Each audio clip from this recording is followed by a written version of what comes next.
go.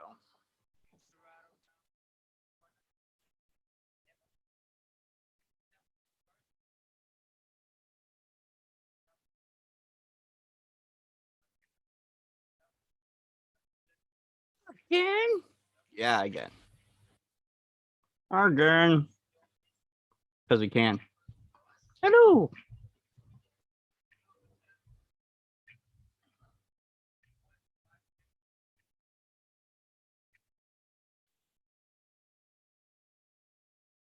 So I was just doing a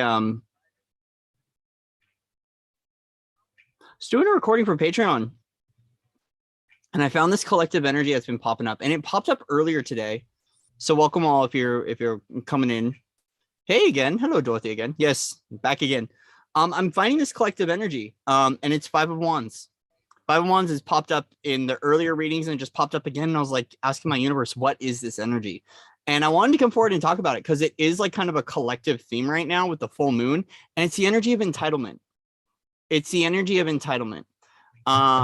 So just being mindful of that. Right now it's kind of up collectively. And it seems to be kicking up some noise, especially with the full moon.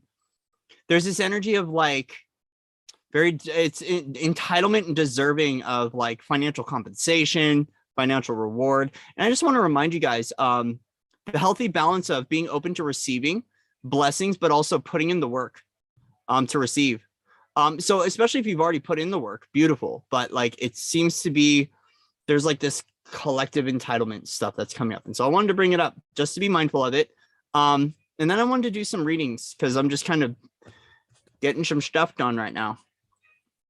And the full moon's kicking up. It's been like really gamma, very charged energy today, at least here in Arizona. And I've been noticing it with my friends, my loved ones, people here at the park. The energy's been kind of like ripe and palpable. So we're just kind of riding the cosmic currents. And I wanted to see, we did earth signs earlier. So I wanted to see what was next. We could get some more readings done. Aries. So fire signs, or no, it's Sagittarius. Sagittarius. So I guess we're going to do fire signs. I had a feeling we were going to do fire signs. So we're going to do fire signs. I didn't timestamp the other readings, but I will timestamp the other ones after this. Yay, Patreon's done. Okay. Oh, thank you, Holly. Thank you. I'm feeling GQ. I'm feeling GQ. It was cool because my neighbor's like, "You're glowing, baby. You're glowing." Like, yes, I am glowing. So patrons, there'll be a reading coming up for the patrons. But we're gonna start out with Sag. So Sag, we're gonna do 317. Interesting, 317. That number's been up today. It's been 317. I had a sister who just had to put a cat down, and her cat was put down at 3:17 p.m. So interesting, 3:17. All right, so we're gonna be working with original Rider-Waite. We'll be bringing through messages from the Angel Guide, Kyle Gray deck, and clarifying with Mini Rider-Waite. So we're gonna do work with the energies of Sag.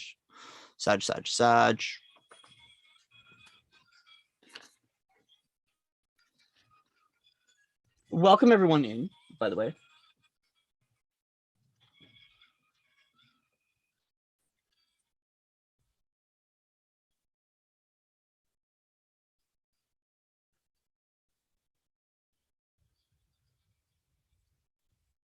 All right, five sign wisdom is coming for you, E. Coming for you. Okay, so Saggy. Saggy.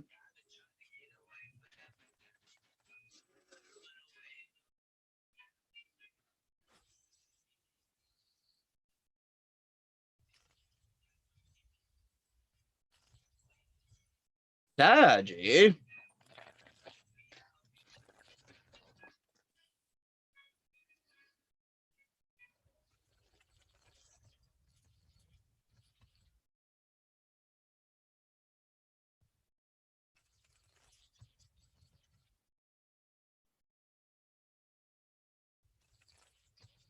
They are almost rashik mo.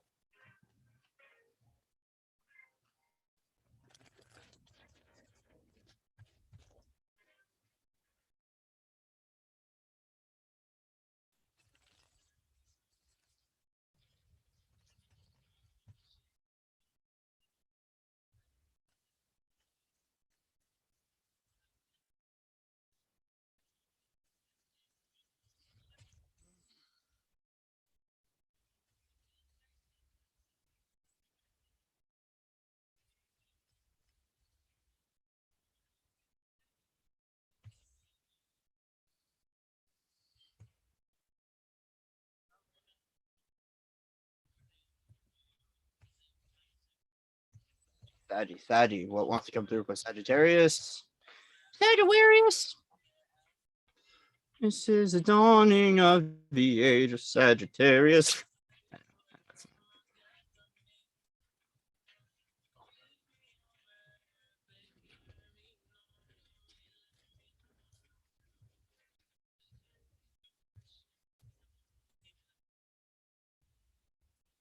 Saggy. Wow.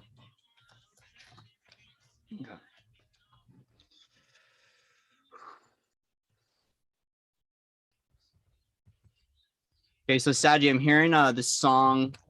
It's by I think it's Diplo or Major Lazer, and it's saying, "I don't want to worry no more. I don't want to worry no more. I just want to ball like the big leagues." Okay, part of the reading. Devil, Nine of Swords. Let's just go ahead and. How about this? How about we just sage? How about we just sage this reading right now? That sounds like a great idea. Yeah, let's just sage this reading. Saggy. Where'd my lighter go? So before we even get started, Sagittarius, you need a smudging.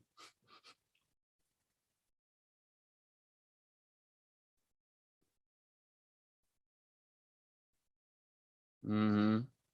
Yeah, there has been this kind of an entitlement energy, and it's a part of like collectively, it's how we take our power back. But the polarity, man, the polarity. Okay, so Saggy, heart of the reading, we have the Devil and Nine of Swords. Okay, so we're just gonna smudge this, whatever this energy is. We're just gonna sage it. There you go. You just get some sage. We're gonna give you some rosemary. Do I have any Palo Santo? Yeah, we got some. You're gonna get all of it, Saggy. Got some cedar. We're just gonna pull out all stops on this energy. Sheesh. Yeah, literally, rosemary. Okay, there we go. So Saggy, heart of the reading. I feel like right now, Saggy, your stuff is coming to the surface. Your obsession, your guilt. It's almost like your control is coming up to the surface right now, and as a result, there's a lot of worry about that. I feel like the mind itself is playing tricks with you, Saggy. So I would invite you to start working with meditation and working with grounding and working with your heart and coming back into your heart. Okay, coming back into your heart.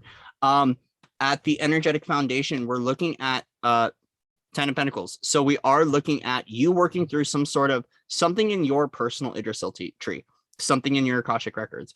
You're in divine alignment. I want to state that. So there is whatever this worry energy is over whether this is, so I want to state this is yours. Even if it's a collective energy, Sag, it's yours. It's showing up in your field. There's no, I don't play in that this is someone else's. Like if it shows up in your field, you're resonating with it, it's yours. That's why we're smudging the crap out of it. Okay. So we're just going to bring in some peace, some love, bring in some peace. Okay. So at foundations, you're looking really stable and abundant.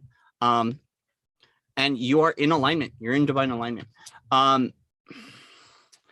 Messages from other dimensional versions. I just want to say, I've never burned bay leaves, but I'll try that actually. And that was for Eve. But Messages from other dimensional versions. Look at your unconsciousness, but also too, I feel like this full moon is bringing up a lot for you. Okay, this full moon is bringing up a lot for you. So this very much so kind of has a little bit of that Saturnian Venus energy that's kind of coming up on the 19th. So this might be also just something that's kind of like a collective shadow that we're walking into. In the past, harmonizing mind, body, spirit. So we're kind of integrating. This is a card of integration of the energetics that were coming forward. And in the future, we're looking at Ace of Wands. So we're looking at a new passion, a new spark, a new creation. This might be a new opportunity. This might be a soul gift, a soul inheritance. Either way, there's some sort of new pathway, new magic that is coming back for you. That's why this energy feels like, it just feels like a collective shadow, especially with the moon, 10 of Pentacles. It feels like we're in the middle of an integration, full moon comes out, and now we're just kind of spinning out a little bit, especially with all the collective energy. With all the collective energy that's been popping up and all that Five of Wands energy, this might just be kind of like a collective shadow. Saggy, don't get caught up in the undertow. That's what I want to state. Don't get caught up in the undertow. Do what you can to stabilize, to neutralize, to get out into nature. It will help. Trees really, really work. And vice versa. Vice versa. Why is vice versa coming through? This message is also just for everyone else. Okay, so it's like take what resonates, leave the rest behind, but also to guys, there is like kind of like a collective shadow that's getting kicked up. You don't have to get caught in the mud in it. Okay, you don't have to get caught in the mud in it. All right, so we'll leave it there. Mind, body, soul. Let's see what's coming through. Mind, body, soul for Sagittarius. Mind.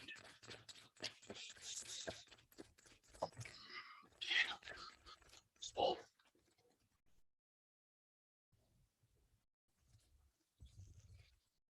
Yay! Okay, so the mind level. We're awakening. That's why this is going on. Also, too, there's a lot going on in dream time, guys. A lot of dream work going on. So, yes, Saggy, there's a lot happening.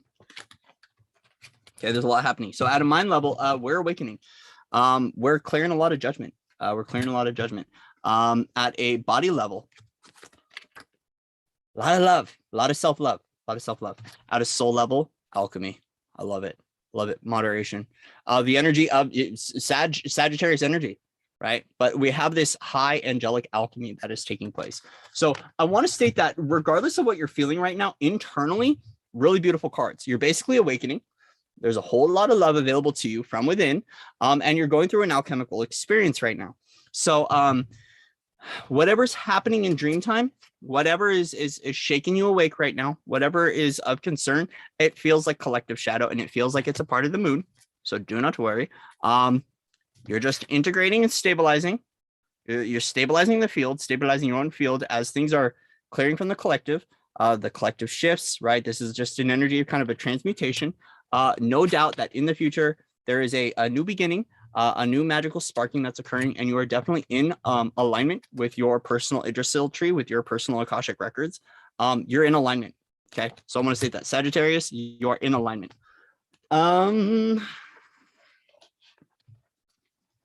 You are in alignment. So Saggy, let's see what messages want to come forward through from the Angel Guide deck with Kyle Gray. So Saggy. Message. Here, we'll put that back. Saggy.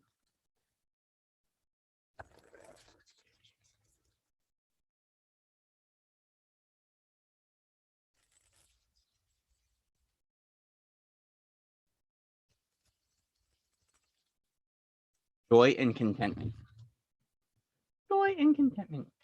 Hi, Destiny. How are you? So joy and contentment. Okay. Saggies, be here now. Enjoy the present moment and all the positive experiences that have unfolded and are continuing to unfold. A wave of contentment is washing over your life. Contentment is about taking time to reflect on your situation, enjoy the moment, and trust that you are always being guided. Your angel team is encouraging you to follow your heart now. Do what makes your heart and soul sing. Do what makes you smile, dance, and rejoice in the glory of life. Your angel guide is encouraging you to live your joy fully. Know that your ultimate purpose is to live joyfully, and through the expression of your joy, you will reach a state of bliss and contentment. Happiness is the key to inner peace, and you are being given an opportunity to experience it now. Okay? Being offered an opportunity to experience joy and peace in your life, Sagittarius. So there we go. That's what we got for Sag. So thank you, Sag. We're going to close out that reading. And remember, this is just kind of like, I'm sensing this as just being kind of at the heart of reading, just kind of a collective shadow as a result of the full moon purge. So do what you can to stay within your joy. Crystals, smudging, things like that will really, really, really help a lot right now when we're going through kind of that collective purge. So just being mindful of that, getting out into nature too. It's okay, Denise, be chatty. You're good to be chatty.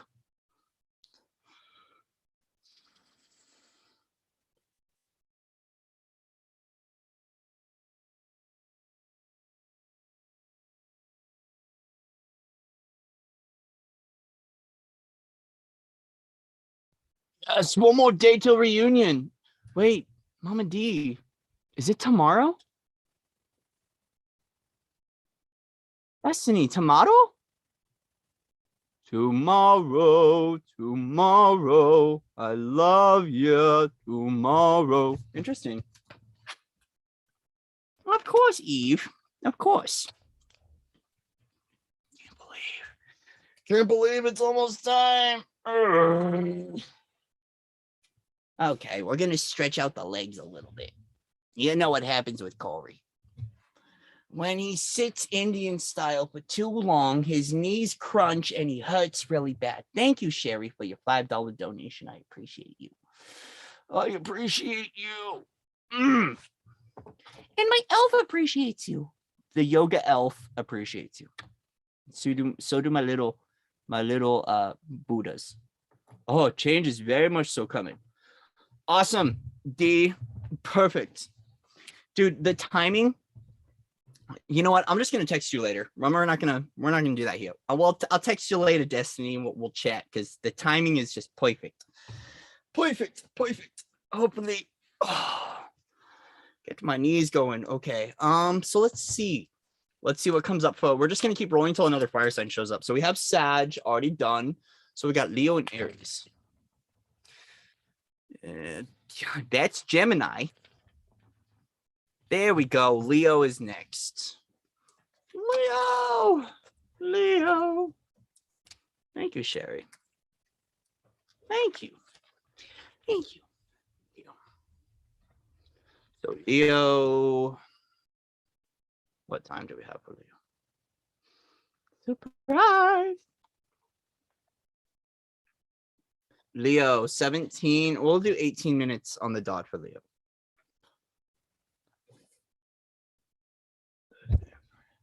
Yo. Your timing, Mama D. Your timing. Okay, cool. Leo.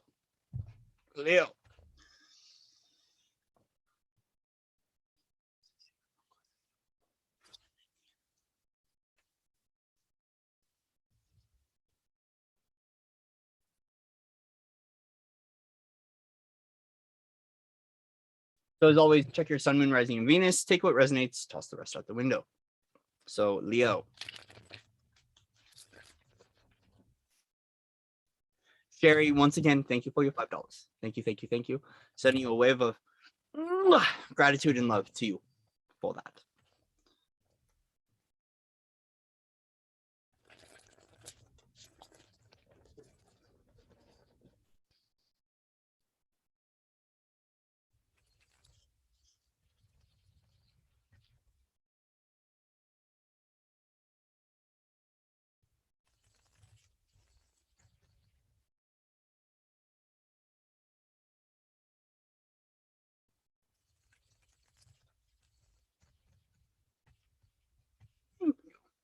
Squash. I'll remember that.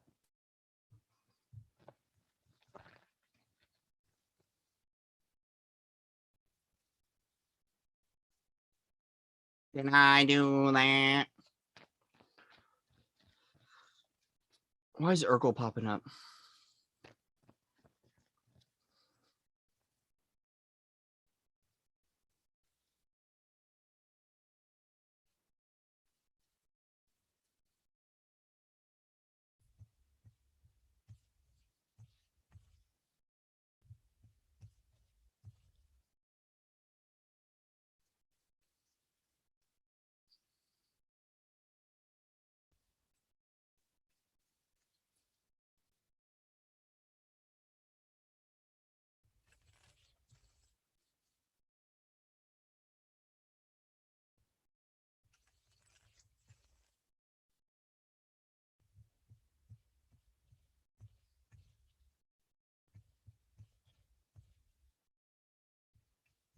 Ooh, Leo.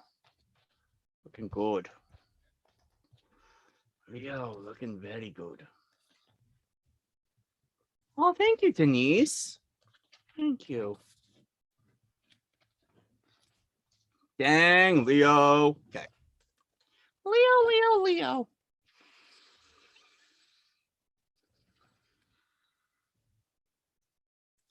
Leo, at the heart of the reading, we have Nine of Cups.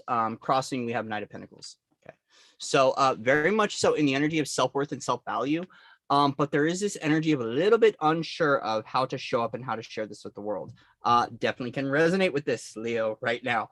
Whole lot of love, whole lot of embodiment of self-love. Whole lot of embodiment of self-love, Leo. But maybe not quite sure, still figuring out how exactly to show up with this. A little bit unsure, a little bit weary. Maybe a little bit in the mind, a little bit methodical. But it's okay, Leo. It's okay. I want to say, Leo, it's too okay. It's okay. At the foundations, we're looking at Page of Cups. So we're looking at the intuitive child.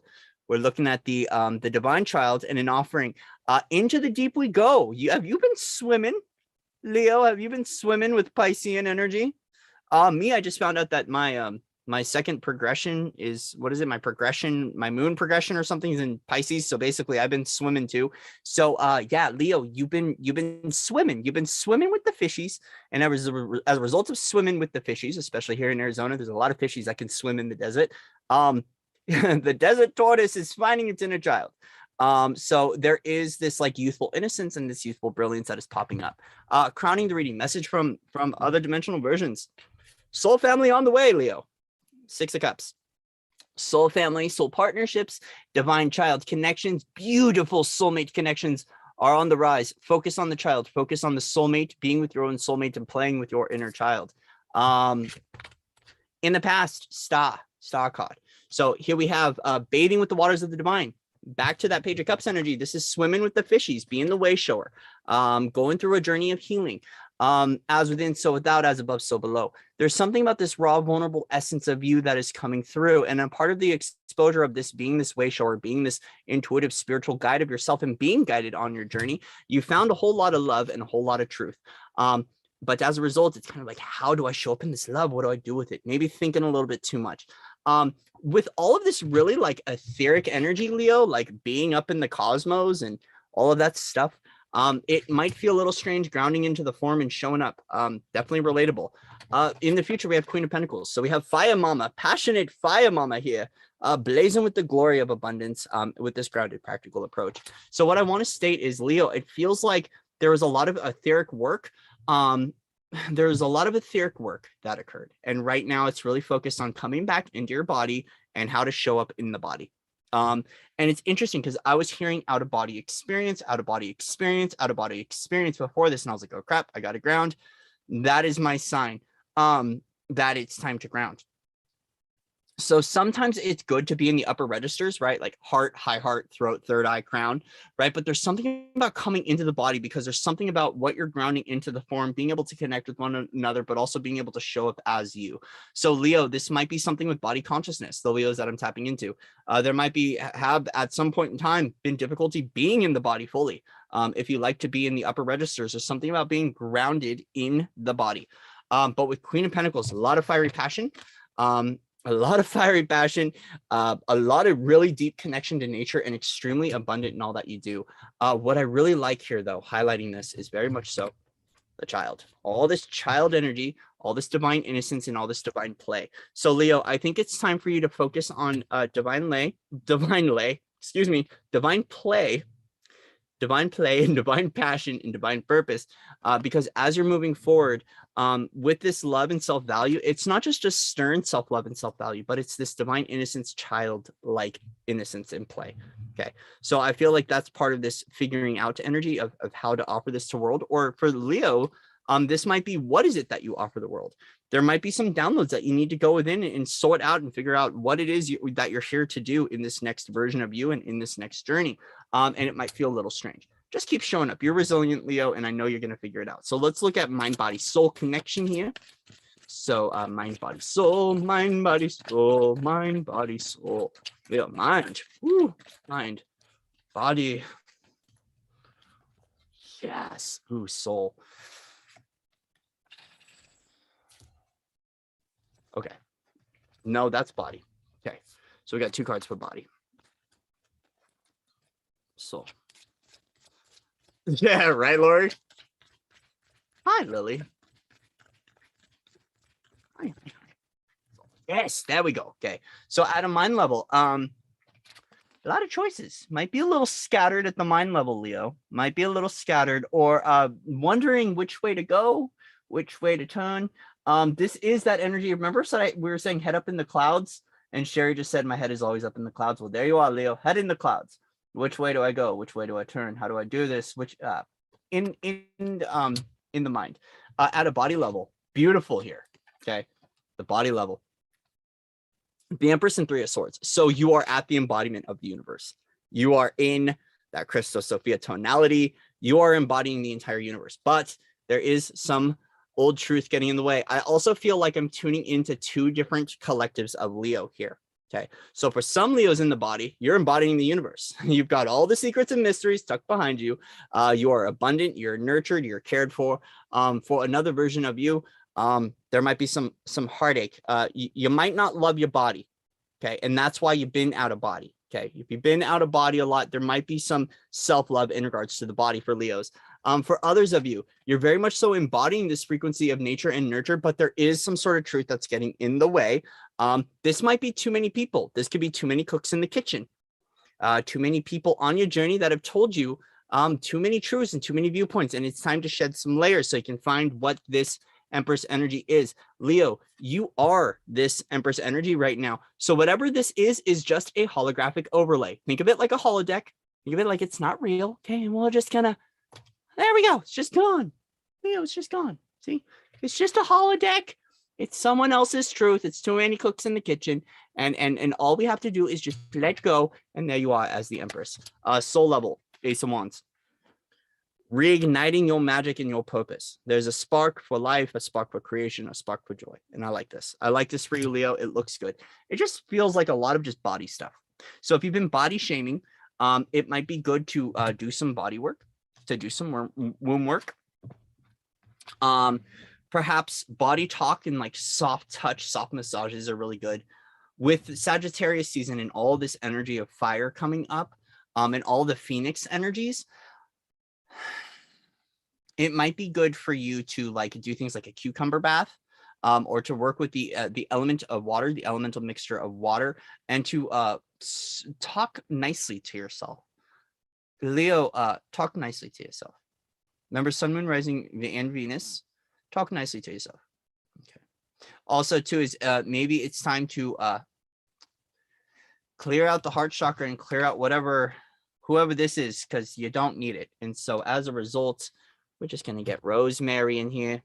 And we're just going to let Rosemary go ahead and just, I think isolation's getting to you, Leo. And I can relate to this one. I've been isolated for a while. So isolation might be getting to you. Okay. It's okay. It's okay. Well, you're going to get some smudge. We're going to give you some rosemary. There you go. Beautiful. Yeah. All right. Looking good. So then let's go ahead and let's pull out some angel cards for Leo. See what wants to come forward for Leo. See, even myself, I just got kind of like,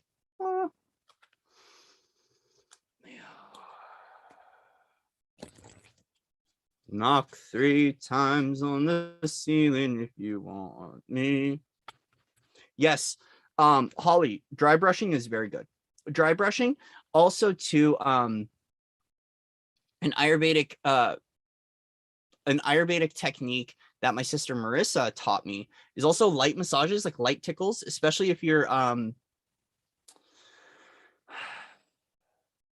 fire in your dosha, really fire, like really light tickles to your body will help to like soften, nurture. Also to so if you are extremely fiery in your chart and in your Ayurvedic, gosh, what is it? In your dosha, your pitta, I think it is. One thing that I was told to do, once again, by Marissa, by the way, her channel is Divine DNA Blueprint. Wonderful, wonderful Ayurvedic medicine practitioner. And I invite you to go check her out. Was to take olive oil and to put it on the inside of my nostrils and on my earlobes to help calm the central nervous system. This could be central nervous system related too, with all the sparking. especially Ace of Wands here, that's kind of like light body ignition or a soul spark, soul creation. With the star card, yeah, this might be CNS related. So something to calm the central nervous system, things like Shizandra will help a lot as well. Whatever you can, lymphatic drain, lymphatic massage, and dry brushing. So I work with dry brushing a lot too. Before I get in the shower, I get the dry brush out, and it helps to just kind of stimulate the body and get things moving. Also for myself, if I find I get crunched in the body and I need to shift energies out, it's important for me to get moving. Dancing, playing, singing, getting out in nature, walking around, shifting out the density and coming back into the form has been really, really, really important for me, especially with the quitting of nicotine. Because it's like, whoa, sensory overload. Oh my gosh. And so it's been helping a lot.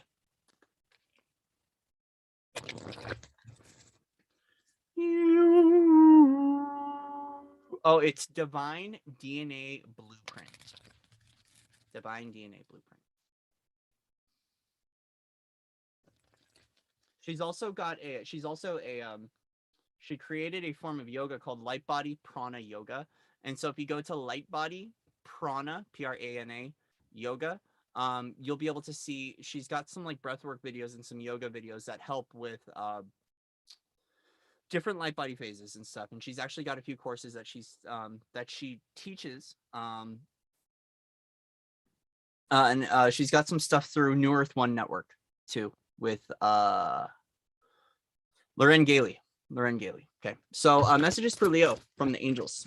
What messages want to come forward from the angelics for Leo, Sun, Moon, Rising, and Venus?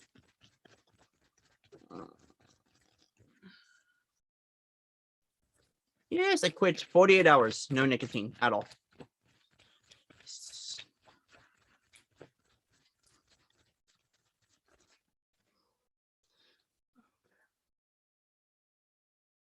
Too many. Sorry, Leo. Let's keep it short, sweet, and to the point for Leo. Basically 1 or 2 cards. Leo, what do your angels want to say? You already know what you need to do. That's what I'm hearing. It's like kind of this reminder, like, Leo, you already know. Enough is enough.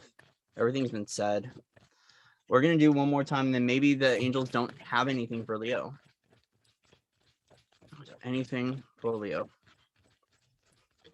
Oh, there we go. Earth and ground. There we go. Earth and ground. So we're going to read it from the book. I'm pretty sure this is the same theme that we were talking about grounding into the foam, grounding into the body. Earth and ground for Leo, Sun, Moon, Rising, Venus. You may be feeling discombobulated or all over the place at this time, most likely because you're spreading yourself too thin and taking on too many projects at once. So your angel guide is encouraging you to get grounded. When you come back to Earth, you will have a clear insight into who you are and what you need to do in order to feel safer and more at ease in your life. You're being guided to take some time to breathe, connect with fresh air, and even go somewhere in nature where you can relax, release, and let go. You may be uncertain about what you're supposed to be focusing on at this time, and that's because your energy is a little bit dispersed right now. The angels of the earth are with you to help you ground yourself and feel connected again, as you have important work to do and exciting experiences can only unfold when your energy is intact and contained. I am laughing for Leo right now. So, Leo, you're a little scattered. Time to bring it all back within. Okay. No smoking. Thank you. Dude, it's funny. Destiny, you're like the 4th person that said keep going to me. Everyone's just like, keep going. It's really cool. It's really neat. I wonder if, like, sometimes I think all the friends are like getting together in the astrals and they're like, hey, if Corey texts you, tells you anything, just say keep going. He just needs a cheerleader, right? Thank you, guys. So, Leo, get back into the body and relax. Have fun.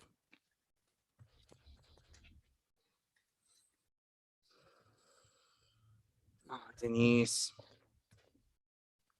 Lots of love to you, sweetie.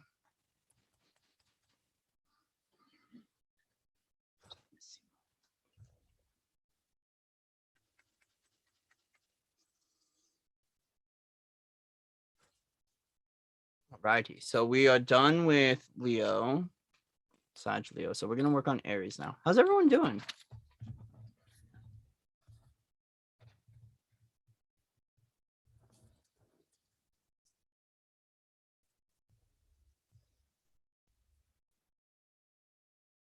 That feels really good.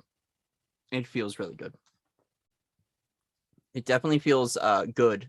And I'll talk a little bit about what happened. I actually I created a spell for it to quit, and so far it's working. And I'll talk about what I did, because it was really easy, really simple, and it's not complicated at all.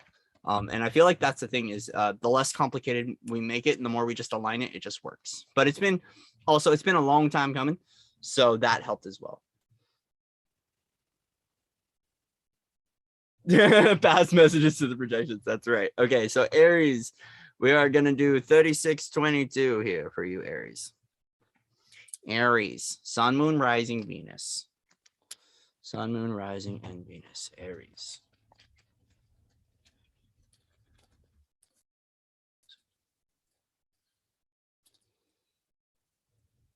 Aries.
Beautiful, Mama D. Beautiful.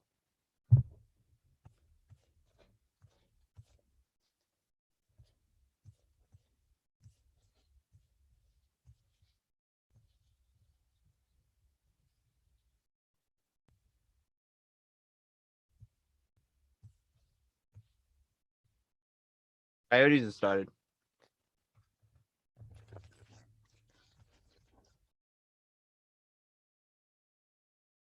Oh, the Coyotes have definitely started. It's going to be an interesting night.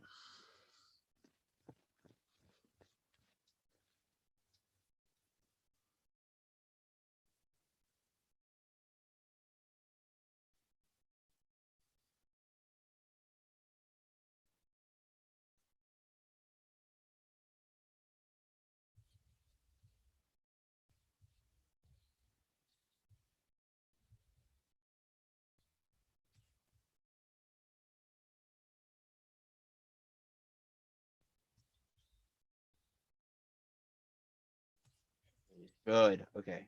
Looking good, Aries.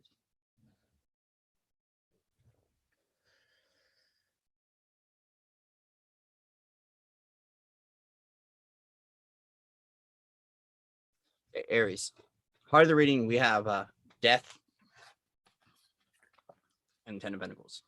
So there's obviously some sort of lady luck is working in your favor. I don't know why I say that. There was an energy a while, I don't know, a couple weeks ago, where I saw the death card and I heard lady luck. Yeah, at the heart of the reading, you're going through some transformation. But I feel like finances are getting in the way. So this normally sometimes is Akashic Records, things like that. This to me is kind of coming a little bit financial right now. So I feel like there is some sort of transformation that's taking place, but money or concerns about money has been getting in the way. Aries, foundational level, there is a choice to make. There is some sort of choice. There's something you're not clearly seeing. Messages from your other dimensional versions. It's time to take a journey. This could be an energetic journey or a physical journey. It's time to take a journey. At the past, the immovable object, King of Cups, and in the future, Wheel of Fortune. So we have movement. We're showing movement now. So sometimes the immovable object is really good because it can handle the waves of ascension. But there is something that's not really budging here, Aries. And as a result, there's something you weren't seeing, or some sort of choice that wasn't making. Well, the universe has initiated some sort of journey and some sort of shift for you. This can start off energetic and then it can manifest physically. For some of you, it is physical. Some of it feels like kind of a collective unplugging or some sort of shift, some sort of choice that is occurring. Yes, I will. Destiny, I will. I'm so excited to see you this weekend as well. So yes, there is some sort of shift, something that is moving. Wheel is turning in your favor, Aries. So, here's the thing is that I feel called to share my journey with this. There's many times that there's been a transformation that's occurring into my life that I needed to surrender to. And for some reason, I couldn't fully surrender because I had this belief system that I cannot transform. I must work because I have to pay bills. I've got rent to pay. I've got child support due. I've got whatever.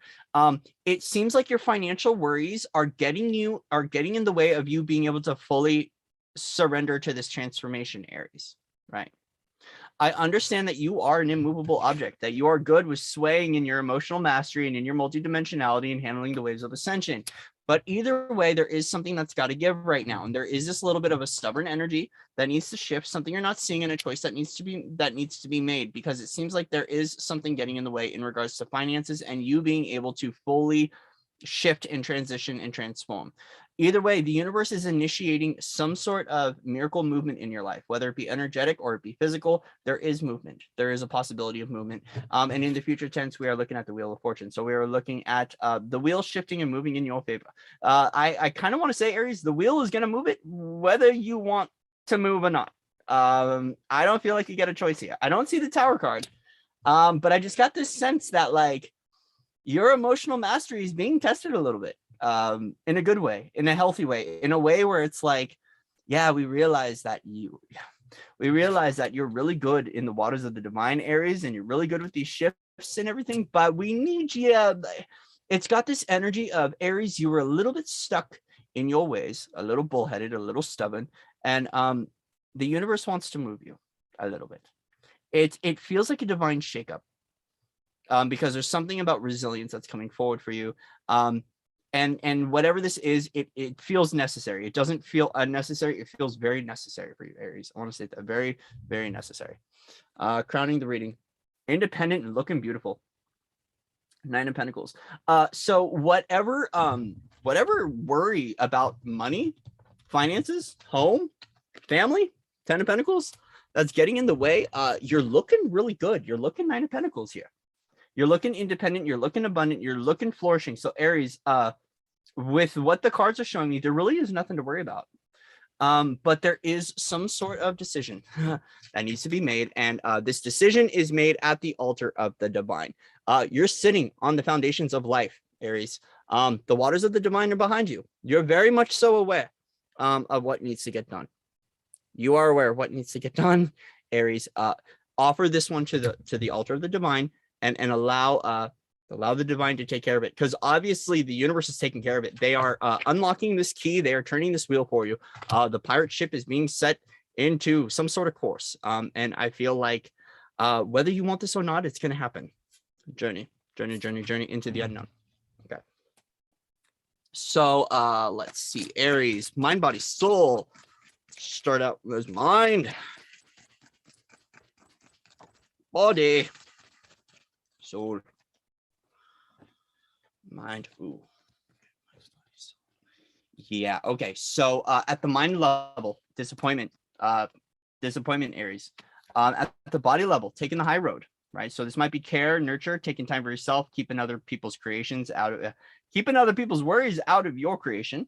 And at a soul level, the Chariot, balanced, light body, sparking, ignition point, Merkaba, shadow and light, perfect harmony, doing good. So at a soul level, okay, I want to state this. Aries, at a soul level and at a body level, you're ready for movement. Or maybe for some of you at a body level, you're not, because you're in the middle of swatting away other people's viewpoints on your body. This might be other people's opinions. Once again, too many cooks in the kitchen. Either way, you're taking your high vibrational route out of here. But once again, Aries, your mind is getting in the way. Your mind is getting in the way. I want to note what stands here. 2 of Cups. What does the 2 of Cups represent? That is still standing after these 3 cups have fell. The party's over, but the love still stands, right? So that's balance of masculine and feminine. It's soul family. Aries, I want to state, maybe it's time for you to reach out to your soul family. Okay. Not all that is lost is forgotten. Not all that is forgotten is lost. So for you, Aries, I feel like whatever sort of perspective that you're not quite seeing, especially in regards to finances here, right? Whatever Plutonian energy is occurring here, there is some sort of embrace or shift or scorpionic sting that is happening in your life. And this worry is getting a little bit in the way. At a soul level, you're ready. So it really is about catching up the mind to a harmonization of body, mind, soul here. And the wheel is moving. The wheel is moving. Okay, so Aries, yes, into the unknown. Seems like it's just, and with all the fiery energy, makes sense why the mind would be kicking off, right? But once again, underneath the deck, Aries, so you were at 9 of Pentacles, right? Crowning the reading, you were looking at 9 of Pentacles. So energetically speaking, you're looking very abundant and very beautiful, but money, finances, family is kind of getting in the way of you being able to fully transform. So the universe is initiating some sort of shift for you. Okay. Initiating some sort of shift for you. So Aries, let's go ahead and see what wants to come through from the angel guides. What do the angels want you to know, Aries? What do the angels want you to know? What do the angels want you to know? And that's all you need to know. I'll lift you when you're feeling home. Yeah, okay, so Aries, especially since this is regarding family, home, and finances, and we have the 2 of Cups here, I feel like you got to lean on soul family a little bit, Aries. I feel like it's time for you to reach out to your soul family. Especially if you've been indecisive of which way you want to go. Like, I know, Aries, you've been standing in your mastery. Like, look at me. I am multidimensional Papa. I'm an immovable object. But I just want to remind you, Aries, no man is an island. And maybe there's something that you can do with soul family that's going to help you here. Okay, it's going to help you. Reach out for help. Reach out for a hug and a kiss and a bowl full of mist, Aries.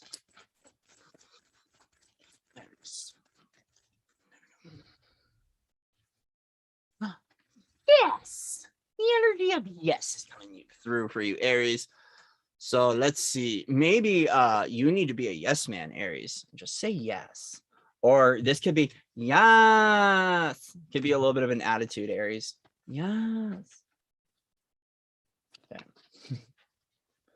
Aries.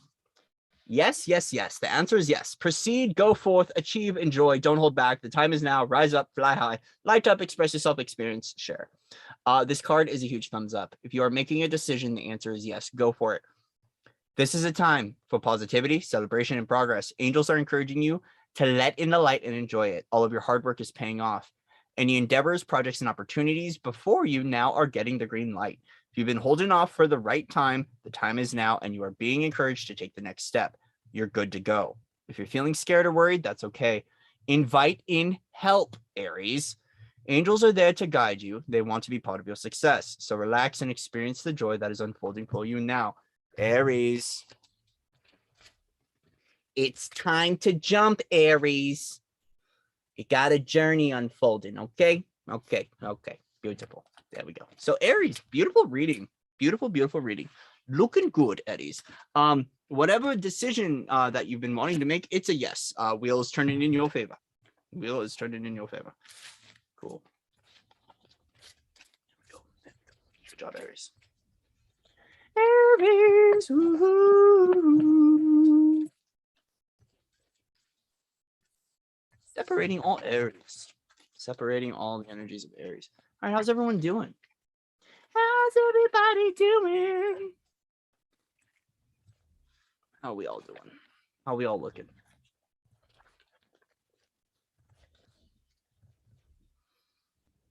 A multi-dimensional Popeye. King of Cups is the multi-dimensional Popeye.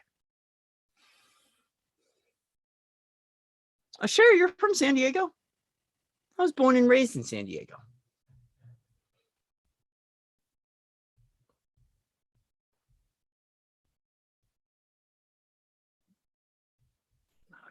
Beautiful. So we're done with the fire signs. Is there any other readings we should do? We might do a full moon reading. I don't know. I don't know. Got a lot going on. So I did want to talk a little bit about very quickly the experience that I've been having. You're welcome, Eve. And thank you to everyone for your donations. I want to talk about the experience of setting the intention for quitting smoking. Okay, and kind of like what the spell that I cast basically to do this. So yes, I said that I cast a spell. It required no herbs, it required no candles, it required nothing. Hi Willow! Yay! This spell was basically an intention. So it was about Monday when I was like, okay, I'm going to quit. And so I said, by Friday, I'm going to be completely quitted of smoking. So granted, it had been one of those things for myself that like I've been working on slowly, because basically I figured out, right? So like here's Corey with a lot of pain and Point Loma in the house. Okay. I'm not going to mention what town I'm from, but similar themes. Let's just put it that way. So let's just say that this is what cigarettes were for me, and this is all of Corey's emotional stuff. So basically, what would happen is that my smoking, I couldn't release those emotions. It kept a cap or a barrier on me.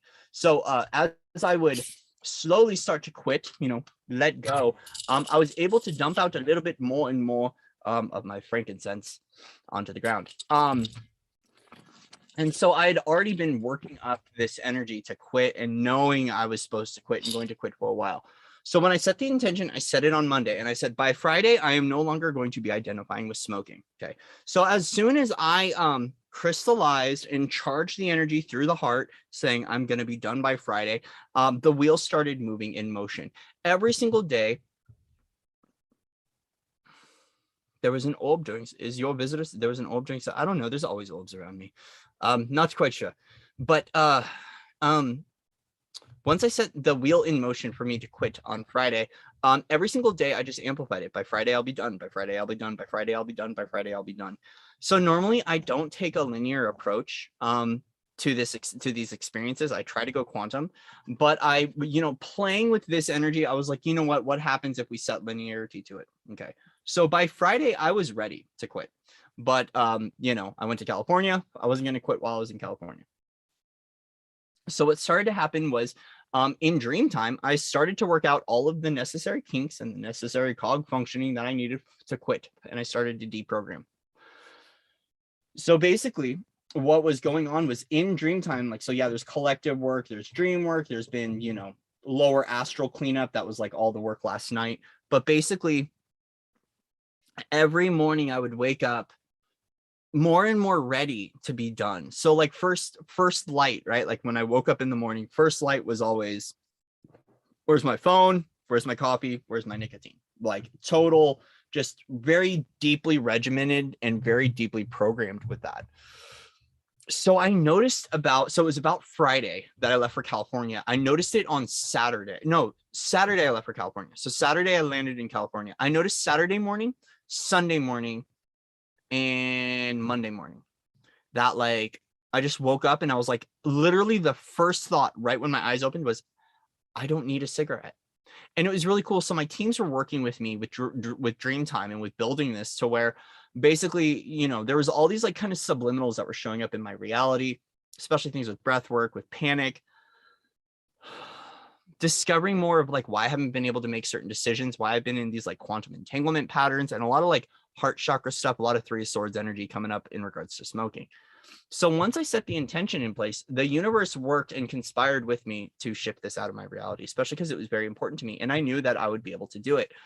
So basically what I did was I set the intention and every day just reminded myself that on this date, I'll be done. On this date, I'll be done. On this date, I'll be done. Friday came, I never quit, right? So it kind of like secured that I was like, okay, Friday, I haven't quit, right? So it's not like my universe is my timeline is going to collapse if I don't. And I've had this happen where I've said on this day, I'm going to do something. And then when I turn my back on it, my universe starts collapsing on me so I could clear the timeline and get the hint.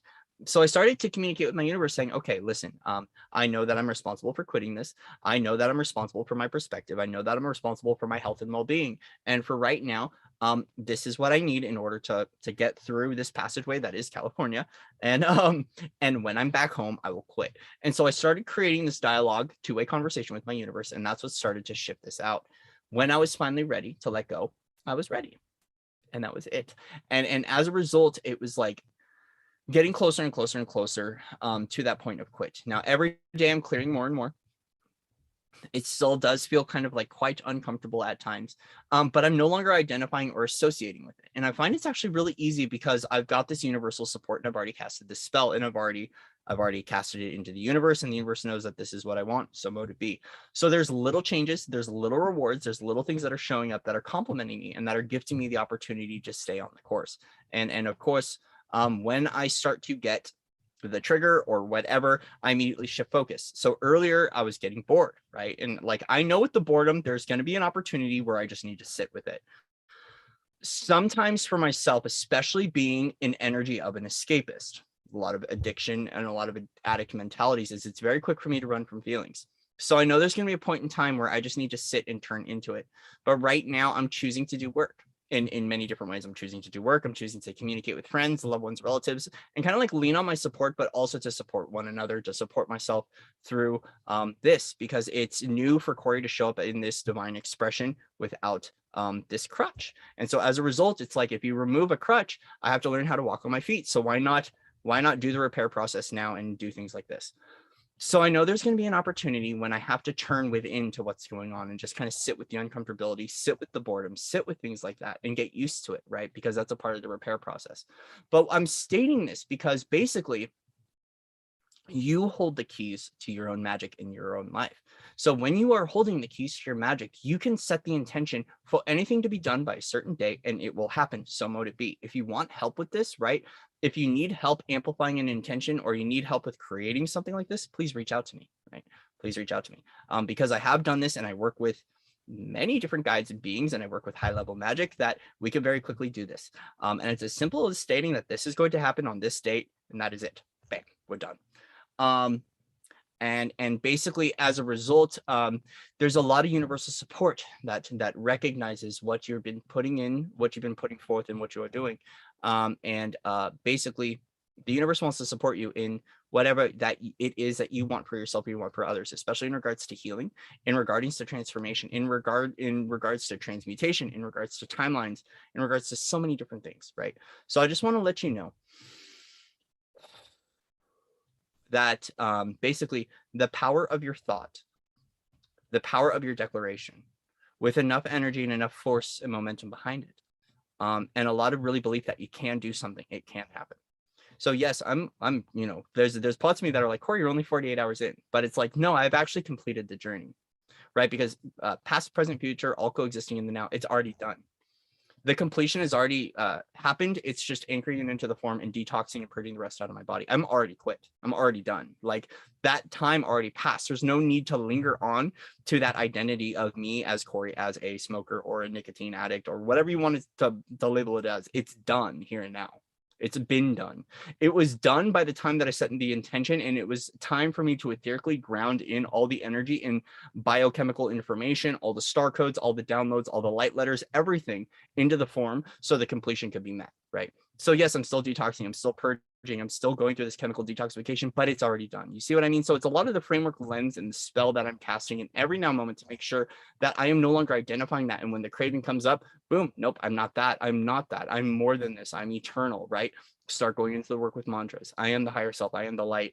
You know, I am beautiful. I am brave. I'm strong. I'm courageous. I am healthy here and now. A lot of that body talk, a lot of the body programming, and making sure that also supporting what you need through the process, right? So if it's rest or relaxation, whatever it is that you need for the spell that you are creating for your life, right? The intention that you are setting, the declaration that you are commanding into being, and then making sure that you're aligning with thought forms, actions, everything with you, with your highest everything, with your highest everything. And so it really is important to make sure that you are aligning your reality to that, and then you are aligning your thoughts as well, and staying as heart-centered as possible. So what is a soul family, Denise? I'll answer that. Soul family is essentially people that are from a similar star system. So if we look at the ray groups, right, we have the blue ray, the ruby ray, the emerald ray, the gold ray, all of the colors of the rainbow. So soul family is basically someone that you have like a deep resonance with. Soul family might be your soul tribe. So if we go back to the 12 tribes of Israel, right, we were all separated into tribes. We call this the monad. A lot of that is shifted, and now we're like working with the unified collective, and basically everything is soul family. But it's basically like in a way acknowledging that someone that you resonate with is what we call family, friend, or a soul relative. It could be based on star system. It could be ancient past life partners, past timelines that you've been on, so many various things, right? But we want to also make sure that we're working with the unified collective. So like when we're looking at the 12 tribes of Israel, we don't have to separate into those tribes anymore. We no longer have to identify with them. We can unify as one, because even us belonging to a tribe and separating ourselves from other tribes is still separation. So we're looking at where we're at in unity consciousness, but essentially it's someone that we have just a deep resonance with that is outside of our blood family. Now, the thing is our blood family can also be our soul family. It is possible. But what we're doing is we're igniting a way to dissolve the comfort systems to reach out to those people that we have a soul connection with, because with that unfamiliarity, we also allow in a level of raw vulnerability, which can either be healthy or not, depending upon where you're at. But I will command it into saying that, yes, the 13 tribes. Thank you, Sherry. 13 tribes. Thank you. So with the soul family, it's just making sure that we're breaking out of the familial bond or what's familiar to us, because sometimes there's opportunities that open up at a soul level with soul connections. It was told to me by actually Mama Destiny a while ago that was basically like, Corey, it's time for you to suit up and show up. And I was like, why? She said, because there's people, soul family, that you agreed to work with in this lifetime that you're here to meet and you're here to share with and connect with and help out. And so a part of that was that I had to work through all my fears of showing up in body, showing up in form, showing up here, because basically there are people that I agreed with at a soul level to help out, including all of you here. You know, at some level, I'm not entirely sure if everyone here there's an agreement, but there's an agreement for Corey to show up on YouTube and to share his truth with the world, because it's going to help out people. All right, so soul family is essentially just like kind of like a really deep reverberation within the form of someone that you know. Have you ever met someone and you're like, man, I feel like I know that person? That's soul family. Hold harmonic resonance with me. Yes, no problem. Yes, never forget about Yeshua, brother Yeshua. Yeah, so we all working with the 13 tribes. I also see the unified tribes where it's like all 12 come together and create the 13th, and the 13th is basically the allness, the oneness, the allness, the oneness, the wellness. Hello, Angela. Welcome. So yes, I do like the number 13, but I do think that with the 12 tribes, like there's been a lot of it recently. A lot of the work has been really escaping, like dissolving the timelines of the 12 tribes, because of like the judicial system, because of religiosity, because of dogmatic structures. There's a lot of people that have been in really deep subjugation, and I've also noticed collective patternings and even grid work where basically like what our practices were telling us was like right and wrong a while ago is actually shifting, because we need to get out of the Israelites and the 12 tribes and all that stuff, and take our power back from those stories. Because the thing is that there have been, so when it comes to the fifth dimension, Christ consciousness, crystalline consciousness, a lot of people will encounter savior, victimhood, martyrdom, like all of the sacrifice, things like that, all that Yeshua stuff, all the guilt and all the things from Christ consciousness, right? So there's an important part of breaking out of that fifth dimensional cycle and lesson to essentially get out of the tribes and to come into unity. Okay. Come into unity. Yes, and the 12 by 12 is what makes the 144. Right. So, but also 12 is very much so associated with Zeus. Hello, Mel. Zeus and the gods, and we're working with the energy 13 now. So it's like that 12 and that 13 coming together. There's been a resonance with 16 too. Angela knows about this. 16. The other day, 18 was popping up. Today's December 16th. So there is something with 16 and 18, and I don't know. More downloads to come with that. But basically, yeah, like I've had a few times recently where a lot of people have been kind of breaking up with the Adam and Eve story and have been shifting over to Lilith. That's why we'll see such a focus on Lilith, because Lilith is kind of like an untold story in the Garden of Eden. And like even too with the Eden templates, there was a little while ago, I'll share this download with you guys, where we downloaded the Eden codes, the Eden templates, right? And there was a lot of liberation and freedom. And I noticed that like there was this return to Eden, which was beautiful, but there was also a part of the blueprints and the templates that were keeping us in old cycles and old stories. And so it was kind of like basically for what we needed for Eden to like fully anchor, which is happening in some places, there was a lot that needed to collapse. And for myself, being a blueprinter, I saw it and I was like, I don't think this works. Like, if we're going to be ascending Atlantis and ascending Lemuria, like we need that like organic technology to be here. And you notice how I said organic technology, organic light technology to be here, right? So there's certain aspects of that. And so there's been a whole lot of like retemplating associated with the Garden of Eden, and the purified Eden codes are beautiful, and to see Eden flourish is gorgeous. But I've also seen a lot of people that have neglected Lilith because of the stories of Adam and Eve, or people that lean way too much into Lilith and don't honor Adam and Eve in that story. So either way, we need to break down all those systems and all those archetypes to really find the freedom. And there's a lot of people who have had to, like, even myself, my guidance has told me to do things that it before wouldn't have me do. And I was questioning why. And a while ago, it was basically because at some level, some degree, we were having to get out of the tribes of Israel, the 12 tribes. And so to get out of those 12 tribes is having to clear a lot of judgment over things, especially like those of us that are working with energies like, such as the rose, the orders of the Templars, the White Rose. If you've been in the Crusades, you've been in the Holy Grail story, it's just F-U-C-K-E-D, right? Every day I hear it, I'm like, Corey, get out of the Grail. And I'm like, I know. It's like when I'm in the Grail, shit gets weird. When I'm in ancient Egypt, shit gets weird. And it's like we're really purifying and coming back to like what that star essence or that cosmic essence is of all of these systems, right? But there's been a big focus for the past couple of months of getting out of the 12 tribes, and I'm seeing it happening to people that are living at nodal points on the grid that are connected to like what we call the Bible Belt. So like Oklahoma, parts of Texas, things like that. There's all that Bible Belt stuff, right? There are some people, especially women embodiments that are feminine, that are now embodying and carrying a lot of the energy of Lilith to help free up the lines of Eve. Right. And even with like men that have really deep Adam and Adamite style, like thinking and belief systems, especially when it comes to dogmatic structures, have turned over to Lilith or have turned to Isis and the Temple of Isis. Right. And so when you get a man that starts turning to the Temple of Isis and turning to Lilith, right, what happens? The distorted masculine appears. Right. And so a lot of us have to detach from the archetype of being a distorted masculine in order to work through that programming and to work through the layers of judgment and to allow Lilith and Isis in and even Eve in fully, so we can awaken the purified Adam, right? And it's like the purified masculine. And so it's been really interesting being in a male form and working with the energies of the feminine and the goddess, and to break through these timelines and to break out of these systems and these belief systems. There's a lot of things that I've had to do in my own like alchemy to shift out, and it's basically clearing the judgment, right? And it's like all those things that my universe for a while was saying, no, don't do this. This is bad, Corey, bad Corey. Now it's like, no, actually do those things. It doesn't mean to permanently fixate to the fact that that is my truth, right? We allow the truth to bend, shift, mold, and change, but it was to break down that programming because I had to dissolve the judgment.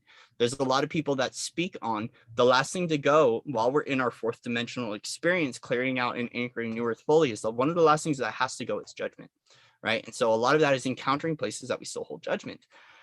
Even myself, certain portions of the population, certain mindsets, ideologies, belief systems, right? Because the thing is that these new realities that we're anchoring here and now are going to be polar opposite of the old realities. So what we thought was like good or bad is actually different, and it's going to be the polar opposite. Everything that you think is safe and secure, right, is being revealed in the opposite, right? And so what it is, it's essentially us. If we've been so used to working, here's the thing is, if we're sitting here and we're flipping a coin and we're constantly choosing heads, the universe wants us to start choosing tails, right? And it's going to start showing us tails because we need to see both sides of the coin if we're working with oneness and unity. The ever expanding universe, integration, right? The universe is expanding through integration. There was a period about 2 years ago when we got the sign that we saved the universe from cataclysm, and we saved Gaia from some really nasty stuff. And a part of this is that the integrated expanded universes, it is working with integration, which means everything ascends, everything goes. So a lot of that, like for a while, a part of the Lightkeeper mission was like, oh, we need to throw this out and throw this out, and there's this timeline, and you're bad, and you're going over there, and you're going over there, and you're going over there. And it's like, no, actually, everything expands, including artificial intelligence. Because if we trace everything back to source, everything comes from source consciousness. And so, yes, if you're aware of things like ADS, if you're aware of deception, if you're aware of all those old systems we used to break down, now I'm kind of like in this point, I'm like, why are we breaking down these systems if we're supposed to be integrated and expanded? Well, the thing is that we have different councils and different groups that are overseeing Gaia's ascension. Okay, so we have like the Galactic Federation of Light, we have the Emerald Order, we've got the different groups, the Brno, we have the Paladorian Covenant, we have all these different groups that oversee as councils Gaia's ascension. Everyone's got a different kind of ascension guideline, guys. Like, let's be mindful of that. So a part of being a way shower is following your truth, right? Because when I'm working with the Emerald Order has a different view than like the Council of Dragons, right? Galactic Federation of Light has a very much so different, especially if you're working with old Federation or new Federation, have different viewpoints. All the alliances have a different viewpoint. So the Syrian High Council has a very different viewpoint. And so as a result, when we are overseeing Gaia's ascension, it's also about what aspect are we working with? Which version of ourselves interdimensionally are we working with, but also which council do we belong to? There's a terraforming council. There's so many other councils out there. We have the Interdimensional Free World Council, the Tesla Collective. I mean, it gets nuts. And basically to try to like bring everything together into like one council or one group has been kind of like the unified clarion call of the unification of all the tribes and all the councils. But it also depends upon which aspect of us we're working with multidimensionally, where we're at in our timelines, where we're at in our connection points to 3D systems still, and how those are affecting us. There's a lot of like 8D Anunnaki stuff that starts to get in the way. That's been one that takes a while to clear, that I've been clearing, is a lot of the Anu stuff, a lot of divine child work. It gets very okay. At the end of the day, it really is like, for myself, to keep it very simple: integrated, expansion, evolving, and ascending, right? And as long as I keep those things and I keep them in alignment with the soul integrity, I don't compromise, and I focus on my light body and my DNA, you're gonna be fine, right? The rest is all just like politics and logistics that people like to share back and forth. And essentially, you know, here's the thing, guys. Yes, there are higher orders in the higher dimensions, you know, 12D and even higher up to the 22nd dimension, and even higher than that, 33rd dimension, and even higher than that, that are overseeing Gaia's ascension. And we're the ones that are ascending though, right? So it's like, it's us here in the form that are ascending, that are anchoring the codes, and that are doing the work, right? So yes, there is a planetary ascension cycle that is occurring, but like, we can take the power back to say no. Right? And that's something that I've learned, is like, I can say no to these councils. I can say no to these groups. I can say no to these versions of myself, right? Because I'm here in form, living out the experience. And that's the thing, is that there's a lot of beings up in the higher dimensions that will tell us what to do, but they didn't want to come down and have an experience, right? And like, and I know I'm probably going to get a little bit of a talking to after this regarding this, and I'm okay with that, right? Because like, I also stand firm in my autonomy and in my sovereignty, in being able to speak my truth and not being able to be beaten up by the higher realms, right? But there's also a lot of new councils that are being restructured, new Emerald Order being shown for us, right? Because the Emerald Order had some like really strange tonality for a while, and now that's aligning and arriving, right? There's a lot of, you know, a lot of stuff with Andromeda that's occurring too. Right, so we have the power within us to be able to shift and to say no to some of these things, but also to be a part of that advocacy point where we're advocating to our interdimensional selves what is right for us in regards to what we're going through, right? A lot of this is that when I took my autonomy and my sovereignty back, I recognized there was a lot of aspects, guides, beings, versions of myself that didn't want me to play out certain pathways or certain timelines, including like, if I were to tell you, if you were to know the full story of what it's taken for me to just show up and do a freaking tarot reading, you guys would be like, what? What? Like, it took that much? Yes, I had to go through so much just to show up and to be able to read tarot, right? And it's because I'm a light code keeper. It's because, you know, there's things with commands, there's things with the Galactic Federation, there's things with star codes, things with light body, engineer, tech work, system busting work, basically where they're like, we don't want you in your magic, right?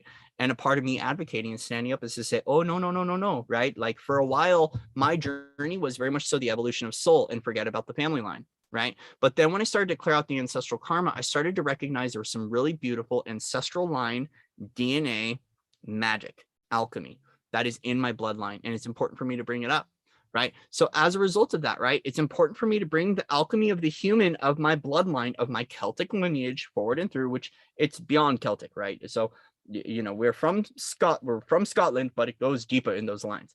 So there is some deep alchemy at a human level, bloodline, 2-strand DNA, epigenetic level that needs to come forward and through. That needs to merge with the soul. So for a really long time, it was all soul, higher self, interdimensional versions and the expression of that, and completely negating the human. When I switched to the ancestral line and I started to work really deep with my, like, the secret society lines, the Masonic lines, Solomon's Temple. If you've ever dealt with Keys of Solomon and Solomon's Temple, you will understand why it's hard for me to do divination.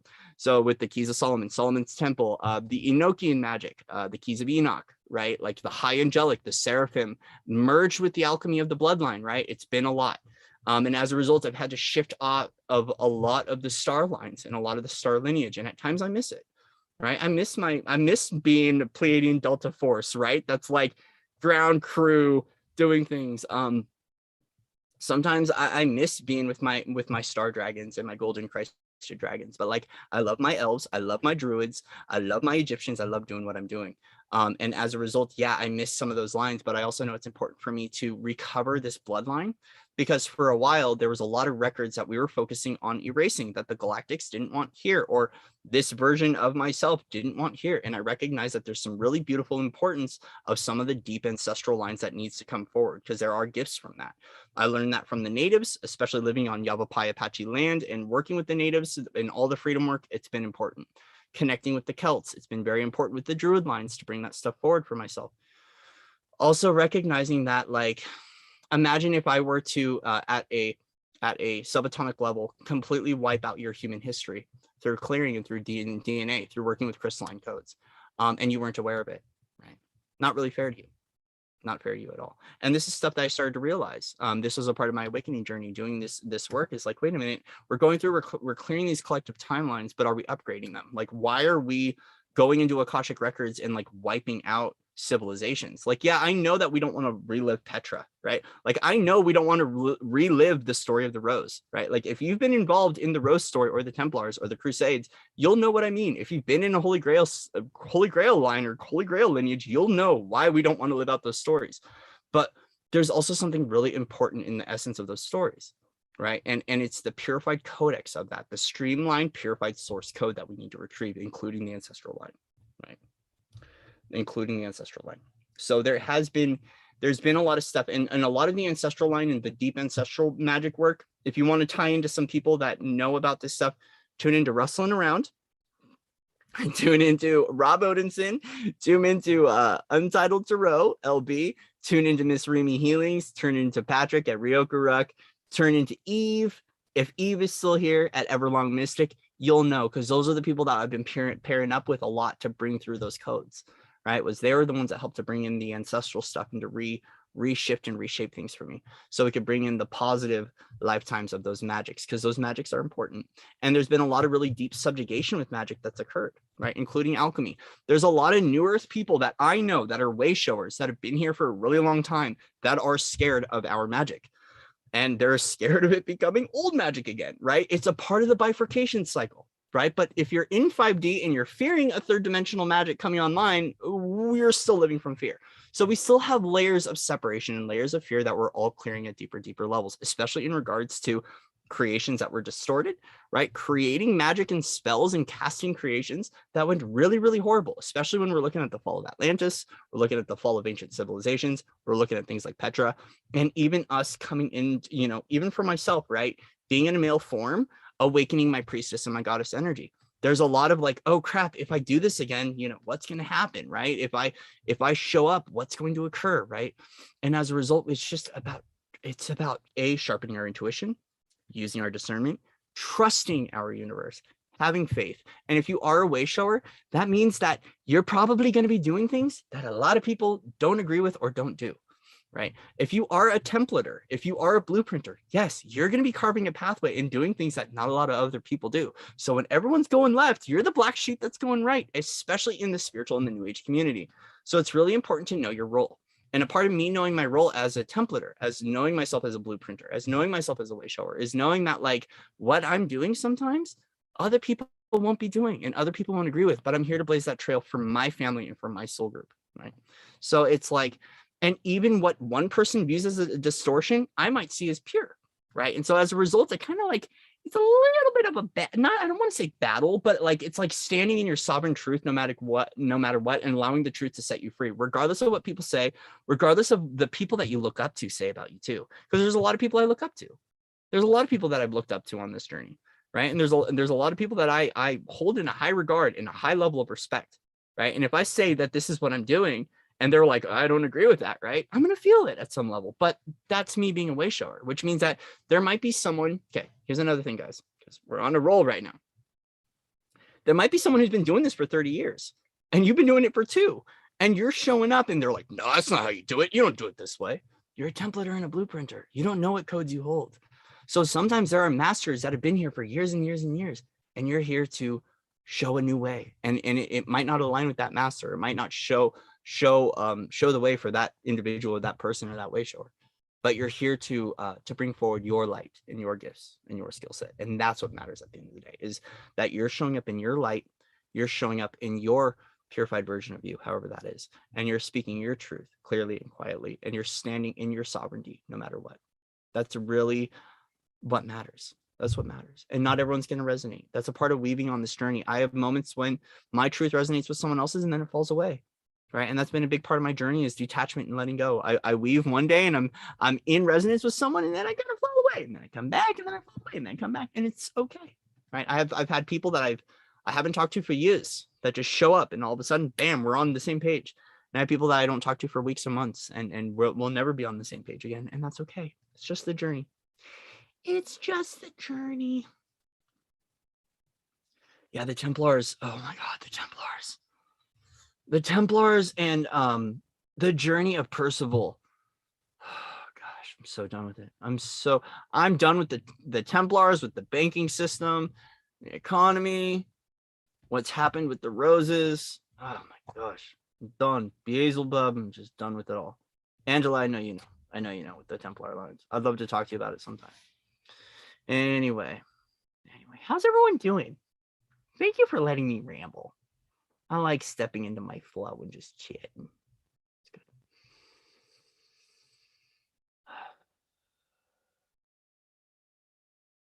Yes, namaste. Namaste, sister.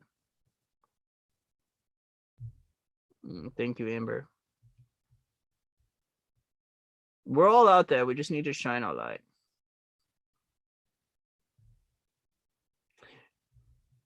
Hi, Red Roba. Hi, Angela.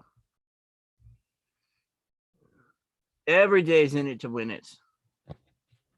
Every day's in it to win it. So yeah, this reminds me, guys, of that that energy from earlier, 5 of Wands. It's my money and I need it now. That entitlement energy. Just be mindful of that.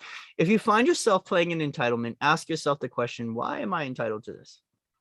Why am I entitled to this? Why do I believe or perceive that I'm supposed to have this? Yo, the coyotes are going gnarly right now. Yo, the trickster medicine is going to be crazy tonight. I'm excited. It's been a very good week. I'm glowing. I'm definitely glowing. My neighbor said it too. She's like, Corey, you're glowing. I was like, yeah, my spark is back. My spark of life is back. And it's really nice. It's really nice. Okay. Anything else? How long have we been live for?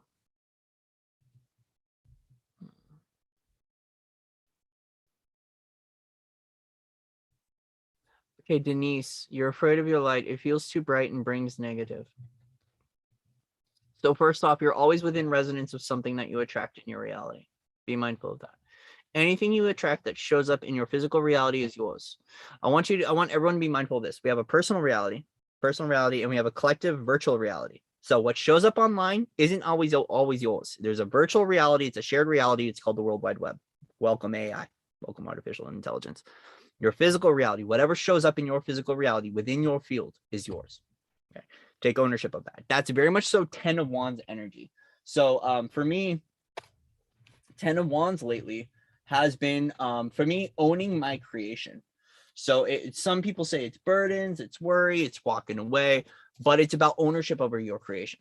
So when negativity shows up, look at that. Love those places of yourself, but also be a love in light, right? I too have went through this because there's a lot of things with like deep things like Exodus, exile, being casted out for being in your light, standing in your truth, Salem witch trials, things like that are very much so gone on in my lifetime too with speaking my truth. There's actually many times I haven't shown up and even shared my entire story of things that have gone on because I still hold those similar programs, right? So very common, very normal. Denise, just keep shining your light authentically no matter what. Love yourself unconditionally, right? And know that for all of us, we do encounter this as we are embodying our light more and more and we're standing in our truth. It's normal. But we don't have to, right? So we just have to love those versions of ourselves, love that polarity, and bring everything back into neutrality. The more you work with your heart chakra, the more that you stand with your heart wide open, and learn to work with bringing things into polarity, or like things in polarity, bringing it into balance through neutrality, like working with infinity loops and stuff. What you could do, so let's say that there's a lot of fear, right? Let's hold the fear in one hand, let's hold the opposite of the polarity, the love in the other hand, and let's bring those two versions of self that are contrasting. So one is like you are light and one is being in fear of your light. Let's bring those versions forward. Let's put them in a little infinity loop. Let's bring them in and just begin casting a new spell to say that it is safe to be in your light no matter what. That's it.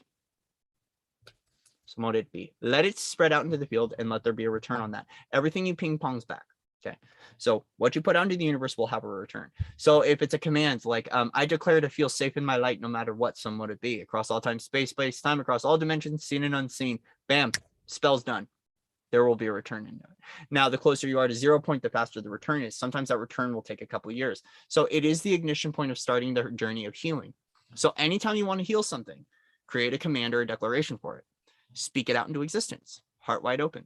Declare your heart's intent. I'm God sovereign free, right? Feel the pulsation of the heart and then go into that, right? It's safe for me to be in my light. It's safe for me to be fully sovereign, a fully sovereign being of light here and now within the form someone to be. Cast it out. It's done.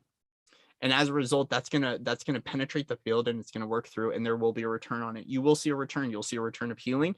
You'll see packages of downloads. You'll see light codes. You'll see fire letters return. You'll see soul aspects return. There's a lot that occurs through this. And so it's knowing that once you set the spell and you set the direction of the spell and you cast that into the field, it's so mote it be, it's done. And so then there will be a return on it. And that process is what takes. I had a dragon once that because basically I had a version of me of a dragon, like a lower 4D dragon, that was like telling me basically this takes time. And I was like, I thought there was no time. And he goes, well, time is basically a series of now moments. It's an evolutionary process that occurs. Like the time that I say that I want a peanut butter and jelly sandwich, and then I get up and I get the bread and I assemble the pieces and I get the peanut butter and I get the jelly and I slab it on the bread and I make it. That is a process that takes time, right? So the evolution of you in whatever you command or declare out into the field, there is a process that is a return. It's a series of now moments that energetically align, that are aligning you to that now moment. So it will be processed kind of as time, but we're living non-linear. It's quantum. So it might still be perceived as time, especially if you're in a third dimensional perception. But either way, what it is that regardless, there is a series of now moments that occur, because that's how we anchor the prima materia into the form, right? Especially if you hold a lot of density. Yes. Yes. We're just kind of rambling now. We're rambling. Does anyone else have questions? OCD minds need to know. Okay, you need turmeric. Okay, so Sherry, anytime I'm obsessing, like there's times where like I'll be sitting there. This happened to me the other night. I'll be candid here. I was thinking of someone. I was like, damn, she's really cute, right? I was like, she's very attractive. And my universe came through and said, y'all need some turmeric. So if you're ever obsessing, y'all need some turmeric. It works. Turmeric works. Helps to clear the liver. Liver holds a lot of obsession. Wassail, Russell. Wassail, I've mentioned you. You must have gotten the ping and the ding. I was talking about alchemy and the ancestral lines and awakening our ancestral magic. But yeah, y'all need some turmeric. I also had another joke happen the other day.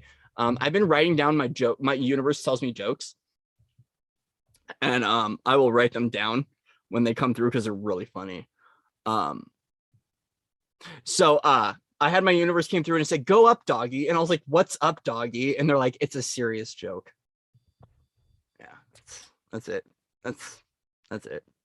Go up, doggy. And I'm like, "What's up, doggy?" And they're like, "It's a serious joke." Okay, forgive it. Total dad stuff. Hello, Russell. Hello. Cool. Alrighty. Anyone else have questions?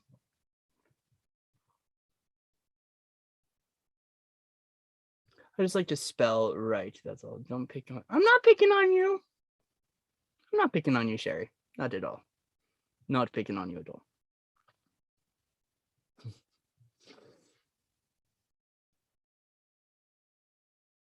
I like to spell too. That's a part of, I found out that's a part of my Gemini is spelling and grammar.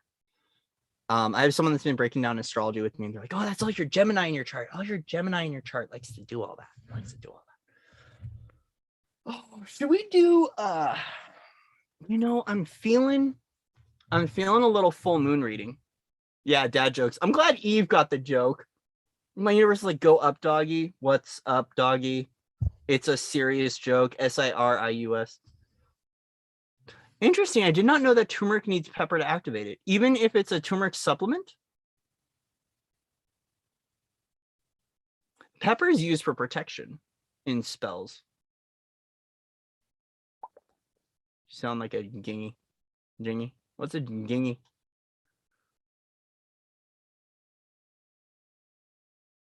Yes, Red Rover. Staying open to receiving that. So it's interesting.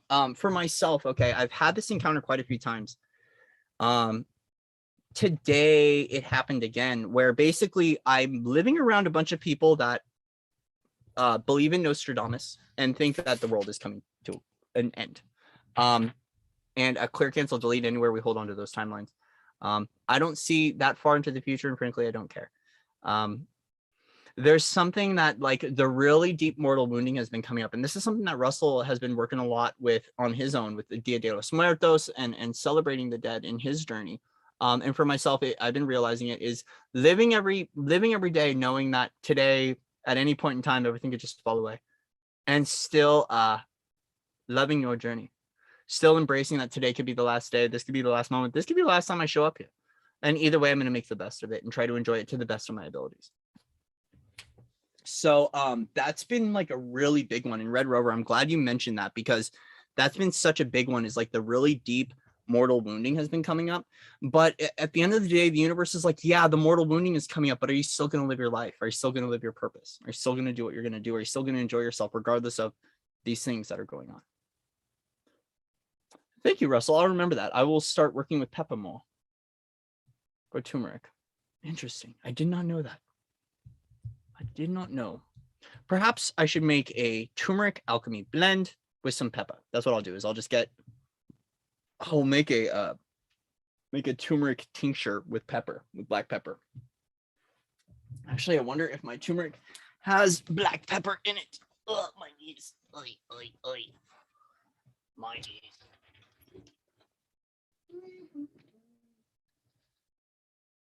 Oh, yes, it does. So my turmeric does have black pepper extract. So good to know. Good to know, Russell. Good to know. Okay. Yes, live for today, live for this now moment, and try to enjoy it to the best of your abilities. But don't also too is to not don't beat yourself up for having a bad day. Like, don't beat yourself up for having an emotion. Like, you're still here in a physical body, having a physical experience, which means that there's transitions, there's death, there's illness, there's fear, there's jokes, there's laughter, there's sadness, there's happiness. And like, I feel there's a lot of like new age programming that's like, oh my gosh, like I'm feeling something. Like, you're a feeling being in a body. A part of this experience of living in this density and having form is feeling things, and not every feeling is good. Some feelings are quite amazing. Some of them aren't. And so it's like really just like gifting yourself the opportunity to honor flow and to allow everything to come through and to work through you. Oh, I've never had pink pepper. I'm going to try pink pepper. Thank you. And so there is this, there's this energy of just like allowing where you're at in every present moment to like just be what it is, especially with like collective transmutation. Because even myself, I found even recently that I'm encountering a feeling and I have resistance, and like it's a majority of the resistance is in the body or is in the mind. Right. And so, you know, my universe luckily has been like surrendering and has been softening me to like open up to different experiences, even those ones that I've been like, no, I don't want to go there. I don't want to do that. My universe is like, too bad. Too bad. We're either going to force it upon you or we're going to softly approach it to you. But a part of like advocating to my universe is knowing like for myself, when things are too harsh, like I'm like, yo, guys, too harsh. I'm sorry. Doesn't work for me. Right. Like, it's kind of like apples and oranges with the way that to navigate the universe. And so for myself, having to advocate, like, guys, you need to be a little bit softer with your approach here. I tend to get the hint better when things are like really abrupt. Sometimes I need that to redirect really quickly to shift, but I also know that like there's a way. We know the way. So sometimes we have to advocate to our guides and to our universe about what's going on, especially with contracts, right? So like for myself, I've had to negotiate a lot of contracts because I've had agreements and contracts where it's like, basically, you're going to go through this shit and you're going to get, you know, whatever, whoop-de-dop-de doop-de-doo, right? And like, as a result, it's like, yo, this is old. I don't need to do this anymore, guys. Like, let's upgrade those contracts and like soften up the reality. And I've had to do a lot of advocacy at the tables regarding my contracts. And like, sometimes I needed stand-ins, like, Angela knows I've had to have Alexander and Rion help me with contracts sometimes. Sometimes I've had to have LB help me with contracts. I've had Russell help me with contracts before. Sometimes we need an advocate or like a higher dimensional mentor to help us with some of these contracts, especially if we can't get through. The biggest one the other day, it was a little while ago. I was negotiating contracts and it was Rion and Alexander that were there. And basically they took me to the High Council and they're like, you didn't need them to do these contracts, but like, I felt like I needed to, because at some level, I was still holding the belief that I couldn't do the repair work or I couldn't negotiate my own contract or I couldn't negotiate my own agreements. Okay. You can. So the belief system will affect that.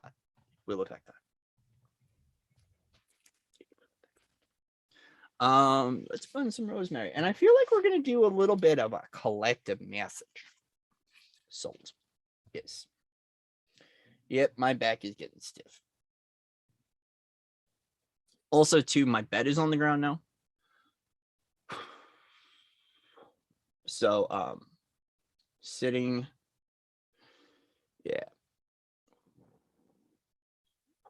Hey, Angela, if you've ever figured out how to deal with the whole Anu stuff, talk to me, please. Because that's one that gets a little sticky. Dealing with the whole 8D middleman that has been ripped from the inner child, if you know what I mean. Higher dimensional versions that are just, oh my God. Daddy needs some love. If you know, you know. Okay. Let's go ahead. I think we're going to do a little bit of a full moon reading for the collective. So in the full moon energies. So why not do a little full moon reading? Since Russell is here, I want to work with the mystical shaman because I haven't worked with the mystical shaman in a while. Mystical shaman. And we've got the love bomb here. The love bomb. I work with the love bomb. Love bomb. The mother I made, basically. It's Rose Mother, and I have to make the daughter.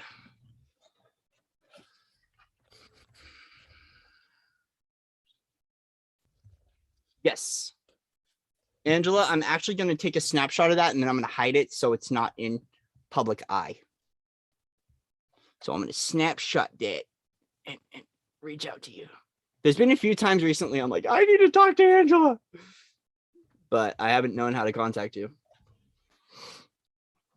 I'm going to hide it though. So. Cool. All right. So we're going to do a collective full moon reading with the mystical shaman. And we'll just kind of go from there. So where are we at time-wise? So I can timestamp this. Am I still? Cool. 14014. Okay, I'll show you. So this is my love bomb. Essentially, I started making tinctures. So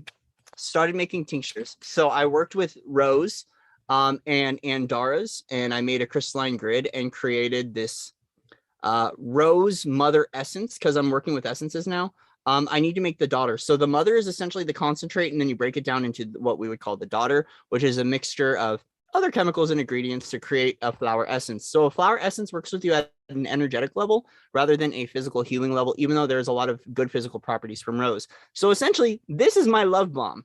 It is supercharged with beautiful roses and Mother Mary and Andaras. And so basically when I'm going through shit, I hold the love bomb and I energetically charge with the love bomb. And this is a love. Anyway, a little out of hand. Sorry. They're a little passionate. I can feel some people are like, oh my God. You and Mother Mary need to stop it. There's so many versions of Mary that are around though. So many versions of like the mother energy that are coming up. Saint Monica has been a big one popping up recently too. So if you've ever worked with Santa Monica, Santa Maria, Saint Mary, and just all the different versions of her, oh my gosh, so many mother. And at the end of the day, it's just the divine mother. The divine mother has been broken up into so many different archetypes. No, Russell's talked about Mary the Jewess and other high priestesses in that form.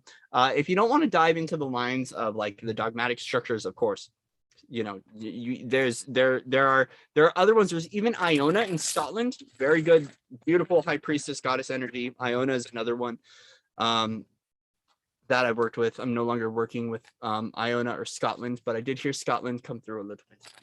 But Iona has a very troubled, like Iona's gone through a lot of the ancestry over in Scotland and a lot of the Celtic work that's been coming through. There's been a lot of pain, and a lot of it is cleared, thank God, but there's still much to go with some of those lines. And I cannot wait to get over to Scotland and to go visit Eden. Okay, so we're gonna look at collective message with the full moon. What wants to come through? Mystical Shaman deck. What message wants to come through from this full moon? I'm already seeing the Venus showing up, so there is some Venusian pinks showing up. Lot of Venus popping in. A lot of Venus. A lot of feminine. Okay. Mystical Shaman.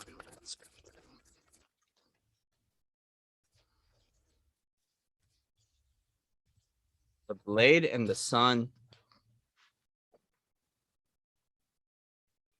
653, 68, 14, 415.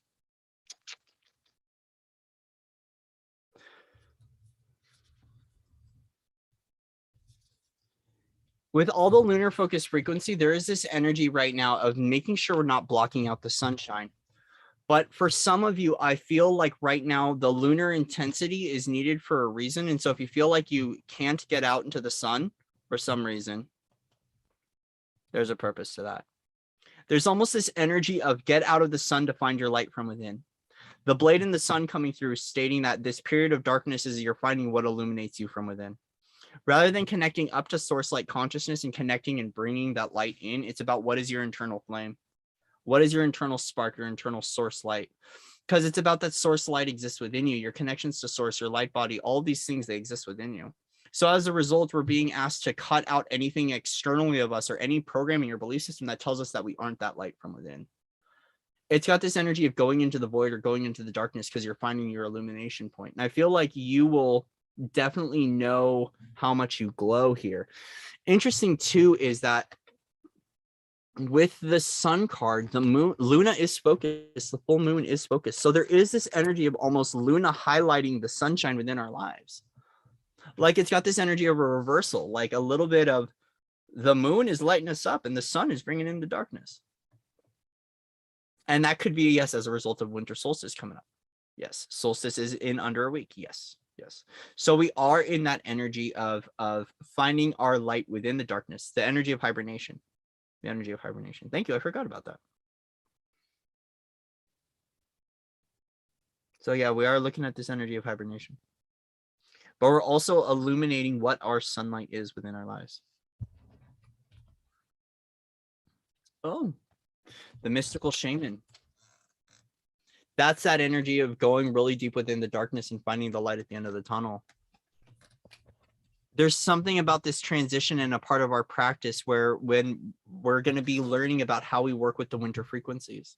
I really do honestly feel like, guys, that this winter solstice is going to bring through some really new winter codes. I feel like we're going to get a new perception of winter, and you're going to see people bringing it forward. I definitely want to state that, especially with the energies of Isa, freeze, frost in Hawaii, especially. In Hawaii, there was so much volcanic activity that was going on, and then we had that blizzard show up. There's this energy of fire and ice meeting together in alchemy. And I just feel like the wintertime is going to bring through some new codes, some new traditions, some new portals, and maybe some old traditions that are returning in their purified sense.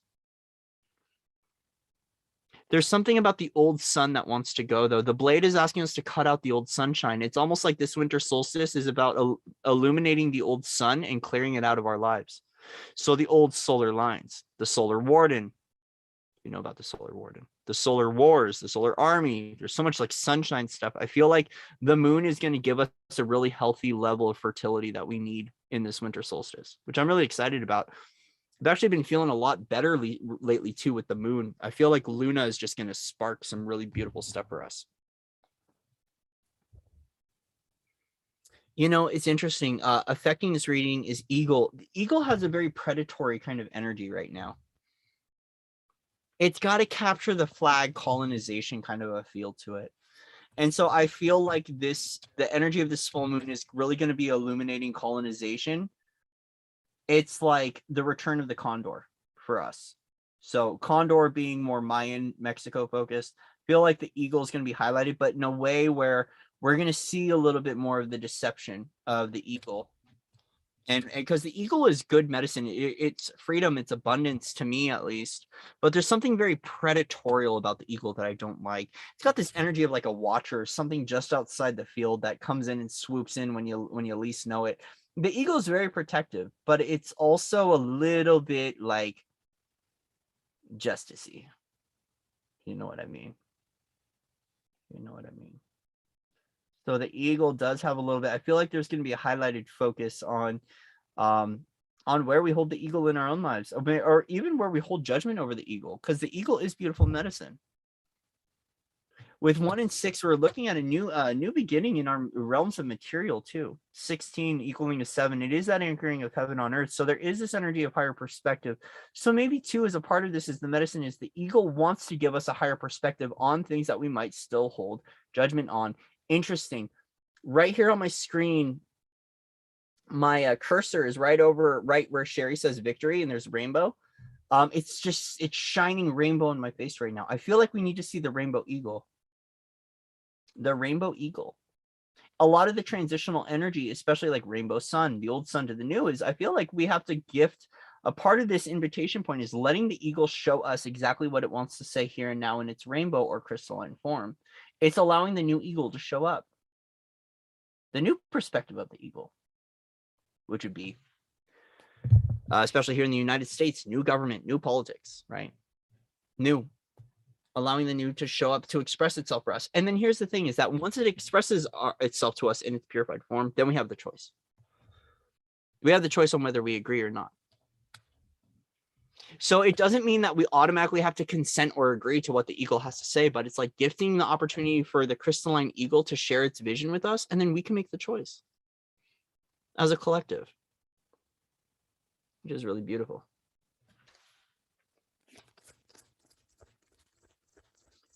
But a lot of it is like, yeah, see, oh, thunder. Here we go. There's the power. Thunder. 56. A lot of power. I think this power is a shake-up frequency. I think it's what rattles the cages to shift out the old. The thunder itself represents that, like, kind of like that energy of like taking the snow globe, and it's Jesus flipping the table. The Last Supper, flipping the table.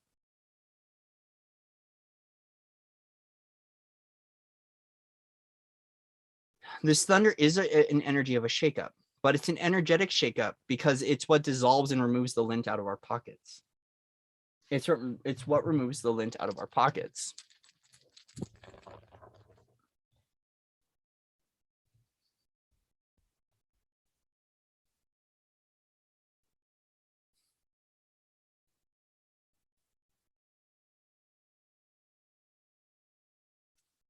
Yeah, Uranus, Gemini, 6th house.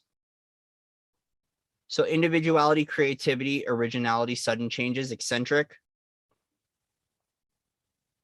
With Gemini, communication, dual nature, duality. 6th house, we're looking at work and service.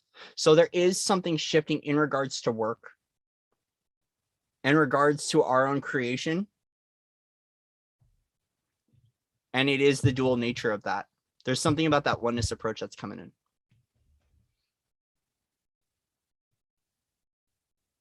Oh my gosh. Okay. Russell, I can't believe you just went into Cygnus and Pegasus.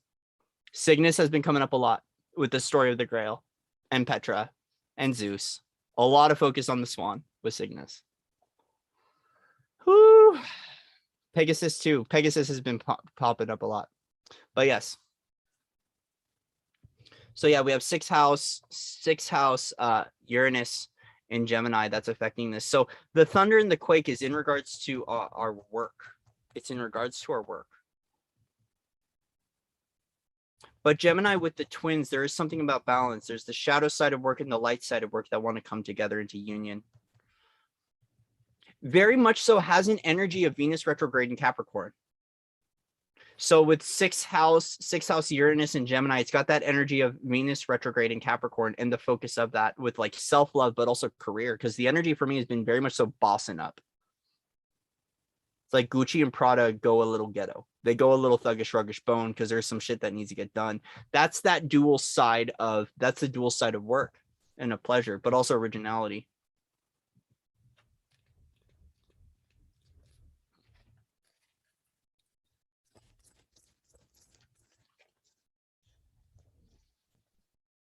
Owl.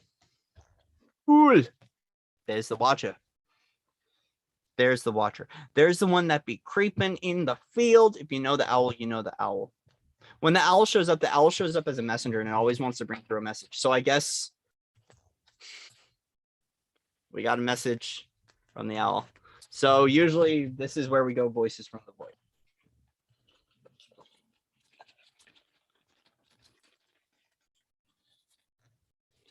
This is when it gets fun. This is why I like it when Russell shows up to the readings, because like all of a sudden it's like, oh, now we have a mystery to unravel and we got secret messages, and this is when it gets fun. So thank you, Russell, for showing up, and thank you, Owl, for showing up with your medicine, because we've got the watchers here. All right, Owl.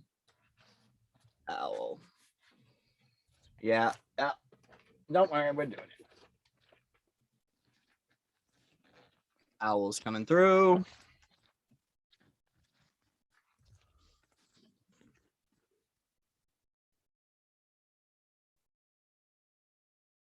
Interesting, Russell. The Swan Cygnus was Jupiter in disguise, and he tricks Leda, and she lays 2 eggs with Castor and Pollux, and each with a female twin. They are Gemini.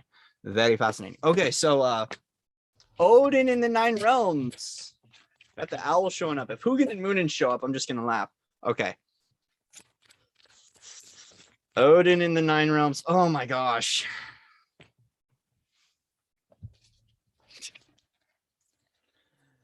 Loki and Idrisil. We have Corey showing up to the party. All right. So it is an energy of Loki. What do you want to bring through right now? I love you, Loki.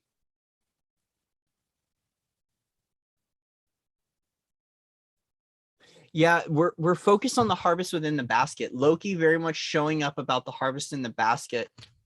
There's something repetitive about the nature too in regards to why things have been repeating in regards to our personal Idrisil tree.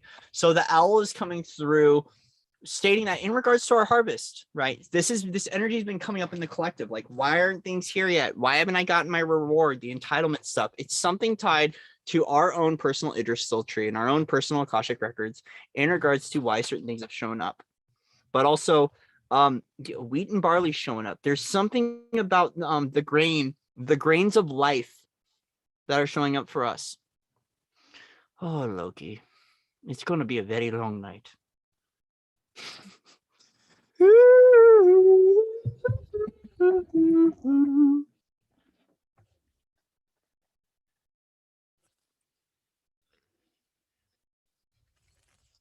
All right, Loki, Major Soul Tree, the owl, the watcher has something that wants to say to us. So we've got the wild unknown. The wild unknown. Like a whole lot of love here. I like working with Loki though. It just gets working with Pan and Loki. It can get pretty loud. That's the only thing I'm learning. You get really loud. No, it's okay. You're allowed to get excited, Russell. You're allowed to get excited. Please just be you. Don't dim your shine. Don't silence yourself. Be you, brother. Be you. Flood the chat. You're not. This is shared community space. Just be your beautiful self. So what energy wants to come forward from Owl in regards to this harvest and some sort of cycle that's been repeating in regards to our journey? Oh yeah, there is an energy of stalemate. There's a energy of stalemate, but we have a black hole here. So we have this energy of firing up the black hole, firing up the void. There's an eternal nothingness that we have to slip into to really discover what this really is. This isn't found within the light. It's actually found within the shadow. But the stalemate offers us an opportunity to go deeper within, right? So there's a lot of like discussions of black holes where it's like, oh, we don't want to go there because the energy is basically a giant vacuum, but it will essentially suck out all the garbage out of your life. But there's something about reaching a stalemate or a point of transition where we just can't go beyond because we have to squeeze through the eye of the needle. We have to thread this in. So there is a little bit of an energy of having to go really small and collapse to fit through this, to find what it is, to find what this truth is. Yeah, and it is in regards to 10 of Pentacles. So we're looking at marking up the bullseye. We're looking at a target here. And it's that target of abundance. It's that zeroing in on some sort of truth, but it is a revelation of a star code. Root here, we're going into the core of what this belief system is that keeps these systems alive or not able to fully receive our harvest, like why we reach stalemate in regards to abundance. And it has to do with fertility. It has to do with the fertility, and it has to do with the soul and soul sacral work. Look at the orange and yellows, the power of the sacral, but there's a void in the sacral that needs to be filled up with the energy of abundance. It's almost like there are star codes that we need to anchor, cosmic serpent, that come in that separate out all of the old mixtures and old contributions and old concubine frequencies from the sacral. There's this energy of multiple wives, multiple partners that's kind of affecting things, okay? And so especially with the concubine energy, there's almost like a void in the sacral that needs to be filled up with what these star code spire letters are. And it has to do with the rainbow bridge. The rainbow bridge DNA.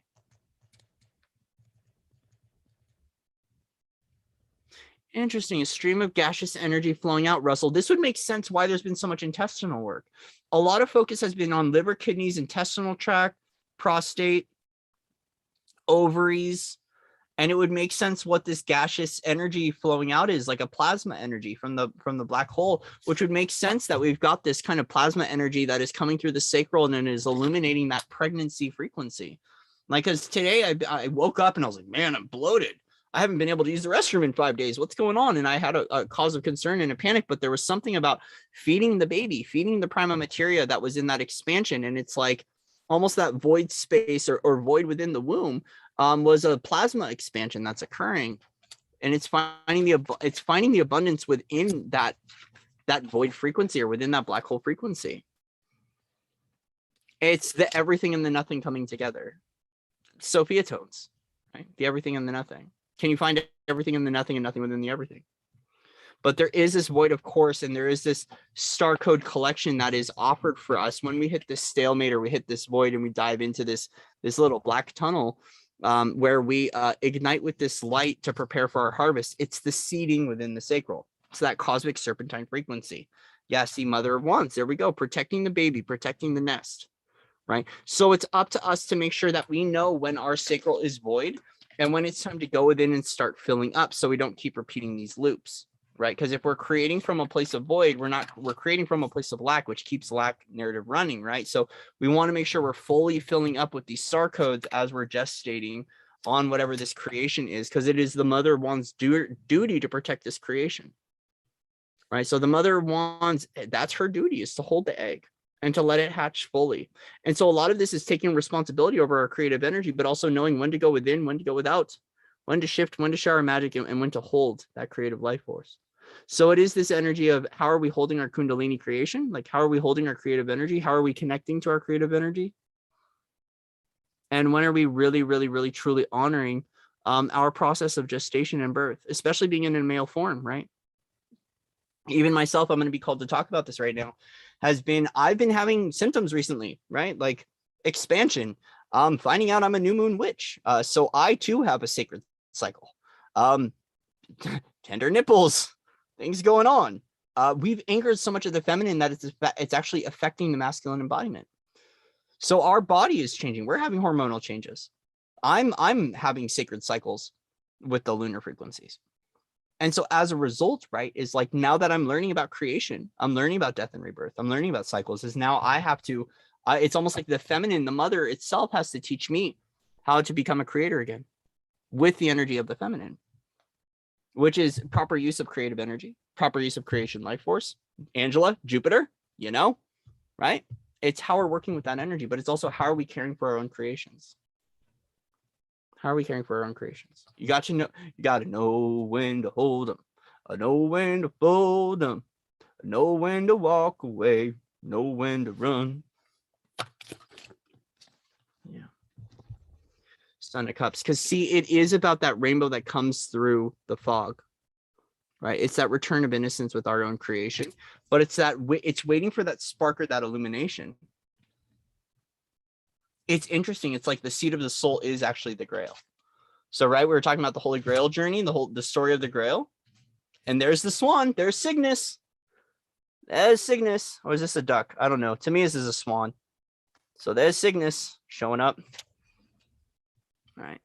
And so then, too, it's really about that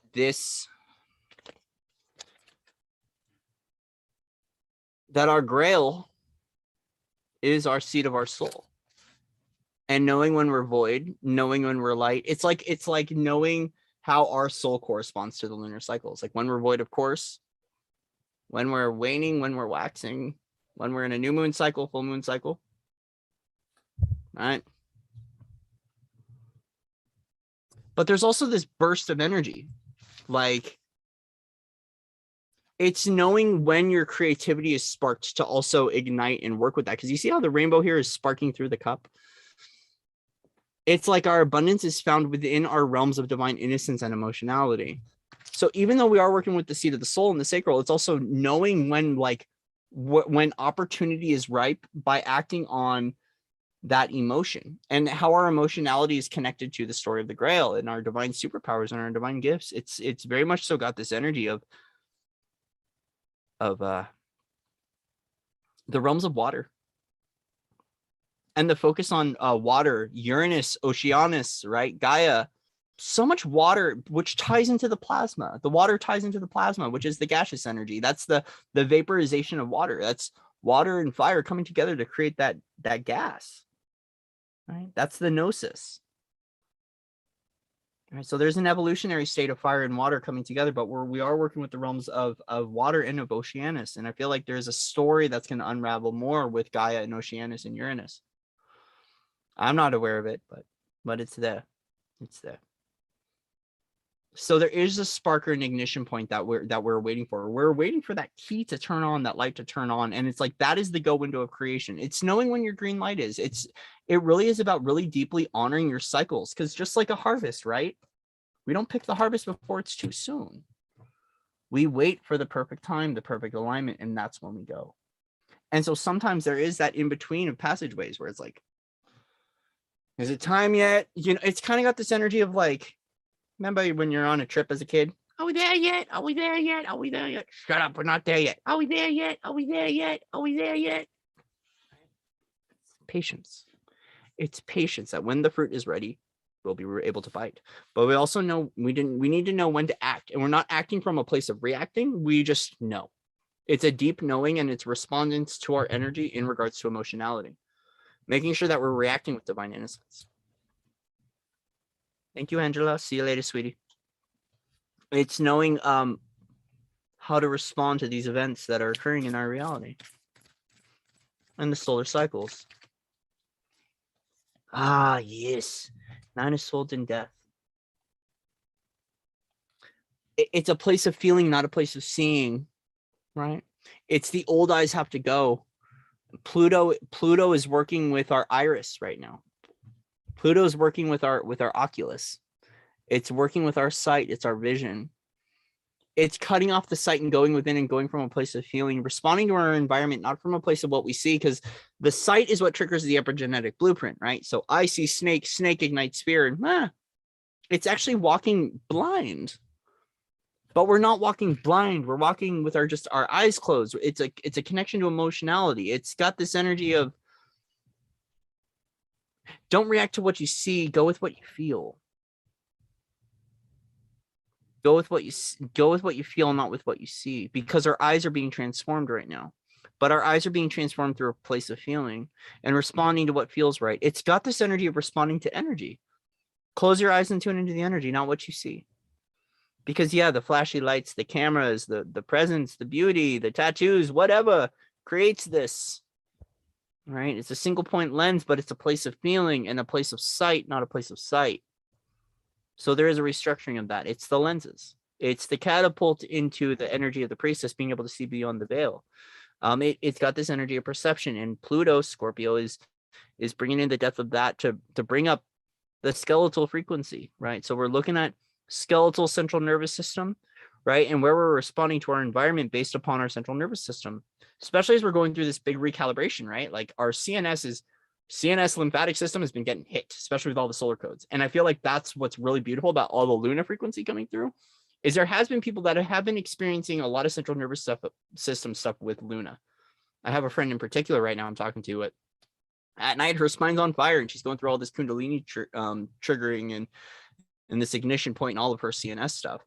But I feel like a part of this is as we're going through the rewrites, our physical body isn't responding to reality the way that it is because it's recalibrating. So we almost need to like close our eyes a little bit and kind of go within. And it's almost like navigating blind with our blinders on, because there's something about the place of feeling and the place of how we're responding energetically and emotionally to our environment, to one another, that's really going to help. So it's really not responding based upon the eyes, which are responding to our limbic system, right? Because epigenetic blueprint, it's responding to a place of feeling. And it's literally not knowing that it's a green light because your eyes see a green light, it's feeling the green light, right? So it basically a very long-winded way of saying go intuitive. Very, very long-winded way of saying we're here to go intuitive. But the owl is there to teach us to see beyond the veil, right? The owl has also set up a course in motion for us where we get to resolve all of those old tricks and all that old magic that builds our bridge back up to what it is to be the lunar goddess with the 9 of Wands. So it's like, oh, you're good. You're good, Russell. It's got like the owl has been coming through and has been placing these sticks on the path as like a little bit of an obstacle course, because we're building up to what it is to be the lunar goddess or the triple moon goddess, or, you know, that lunar frequency. Good night, Eve. So the owl as a messenger is also letting us know that, yeah, all those blocks that we've been encountering in our path are back to our intuition, back to, you know, dark moon Lilith, back to the energies of the lunar goddess. The owl has been the one, which is a version of us, placing those obstacles on our path, because it's how we're building up our bridge point. It's how we're building our magic back to the light. This is also speaking of an eclipse passageway, and it doesn't feel like a past eclipse. It feels like another eclipse coming forward. So there is there's got to be another eclipse that's coming up in the next couple years. I don't know when. Be well, Didi. There is some sort of eclipse that is coming up for us. I want to see when the next eclipse is.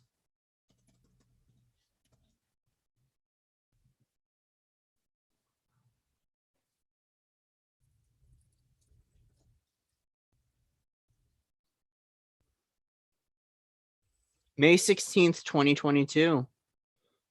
May 16th. So there is a total lunar eclipse on May 16th. So there is some sort of, the owl is coming through, building up with a lunar, with some sort of like, I don't want to say obstacle course, but it's like something that's initiating this May 16th lunar eclipse in 2022. So there's April 2024, but I'm getting this May 16th. It's the next lunar eclipse. Let's see where it's visible for. Oh, there's one in 30th in April in Taurus. Is that a solar or lunar eclipse, Russell? So we're about to go through. Hold on here.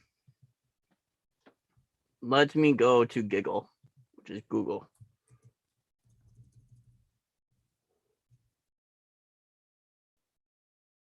So I'm going to go with, where did that go?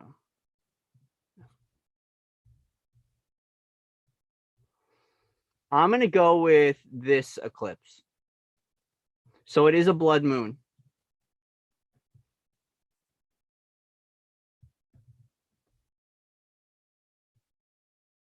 Interesting.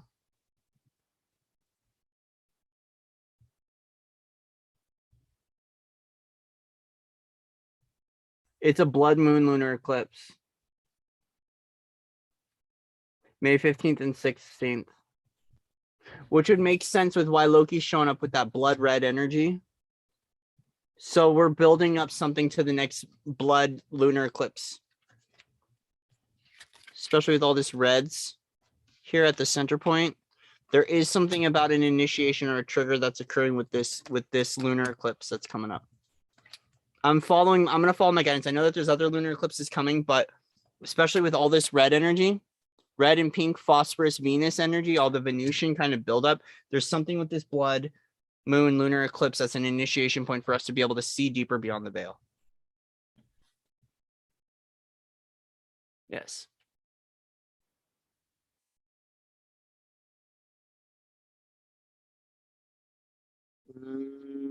Got it. So there is the owl is preparing us for another level of revelation, especially for wands. It is about sight. There's that diamond eye, that eye witch energy of seeing beyond the veil. So very much so, these lunar and solar eclipse passageways are a breakthrough point of us being able to see deeper and deeper beyond the veil. Allowing us, it's that the owl is very much so helping us with our lenses, with the ocular work, which the oculus has been a big one for me. The oracular, the oculus, something I still need to dive into that the owl always brings up, but it's something I've been hesitant with, and that hesitancy is something that I need to play with, because that's a lot of the magic that unlocks with my own life, and a lot of the energy of the last alchemist, which has been coming through a lot.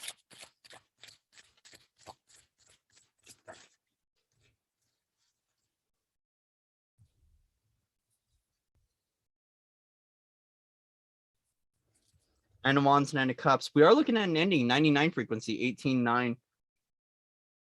9 is the mystics. 9 is the mystics and the mother. So there's this energy of the mystics, but it's the emotions meeting with magic.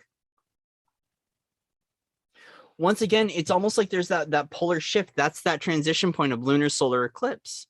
This is speaking of one being a lunar, one being a solar eclipse, one gold, one white. This is that eclipse passageway, the 99. 99 bottles of beer on the wall, 99 bottles of beer. Take one down, pass it around.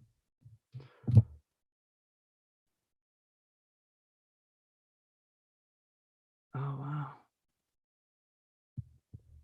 Cool country pumpkin. But there is something about that solar eclipse passageway point. The Trinity.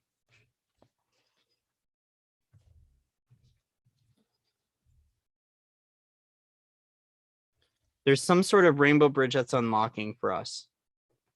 A purification of sight lenses. It's almost like the rainbow eye is going to open up to illuminate something for us in this frequency.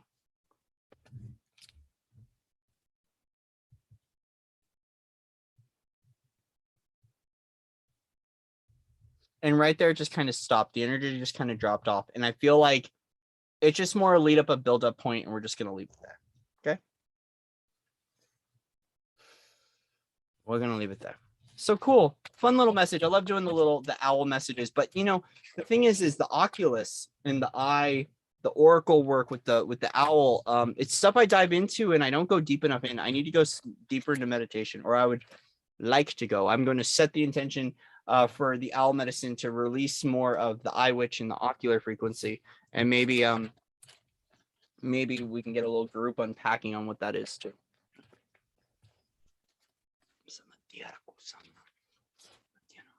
Huh?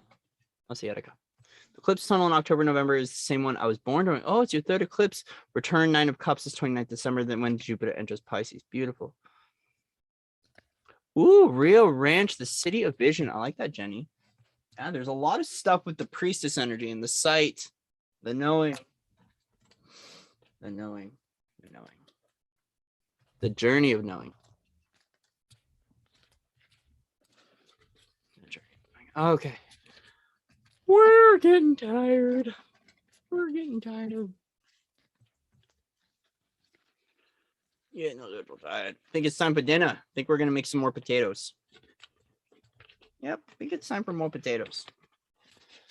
So we're going to go make potatoes. Hash browns.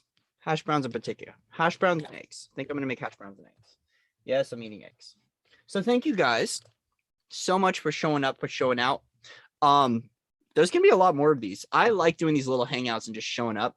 If you'd like to book a private session, reach out, foundersoflight@gmail.com. Thank you guys for your donations, for your likes, shares, subscribes, all of that. My entire reality is supported by you guys. So I do appreciate it. Very much so. My travels, my food, everything, my hospital bills, supported by you. And so thank you. Thank you for being here. Thank you for showing up. Thank you for supporting me and allowing me to express my truth to all of you. I bless you. I honor you. I thank you for everything. Everyone here is a big part of it. I love potatoes. We're going to grandma's house and making potatoes tonight, Russell. Oh, grandma's house is good for potatoes. I got purple potatoes too. Got purple potatoes. I got golden russet potatoes. And I got Yukon potatoes. I got russet potatoes. We're making russets tonight. Russet potatoes and some eggs, hash browns. So thank you guys. All of your contributions support me and help me. My own home right now came from you guys. So without you, I wouldn't be here. Without you, this channel wouldn't be alive. And so to say that you are a part of my life and you're a part of this channel is very much so the truth. I hold that with the energy of detachment and the highest vibration of love, but I wouldn't be where I'm at without you guys. So thank you. Thank you for supporting me. Thank you for letting me share my truth. Thank you for letting me share my distortion, and thank you for letting me share my beauty with all of you too, because there's been so many phases, moments, shades, timbres, hues, shifts, versions of Corey that have shown up. Some of them not so fun to play with, and some of them very fun to play with. And you've been there for every part of that journey, and I honor you and thank you and bless you for being a part of that and sharing your truth with me as well. Right, this is a collective effort. So no man is an island. Yes, I'm here talking on camera, but it's with all of you. I also want to state, guys, take your power back, please. I hold nothing different than you. Right? I might have a different way of translating it through the form, or I might know how to translate it in a certain way, but please take your power back. Take all of your power, hold all your power. Take your soul's journey back, right? Don't give your power away to me. Okay. So I love you guys. Much love and respect to everyone out there. Thank you for likes, shares, subscribes, donations. Links are going to be in the description box. I'm going to go make some purple potatoes and stay off the track of nicotine. Okay. So I love you. Sharing a hot, open, beautiful hello to you all. And yes. Keep your heart open wide. Keep your love strong. And I will see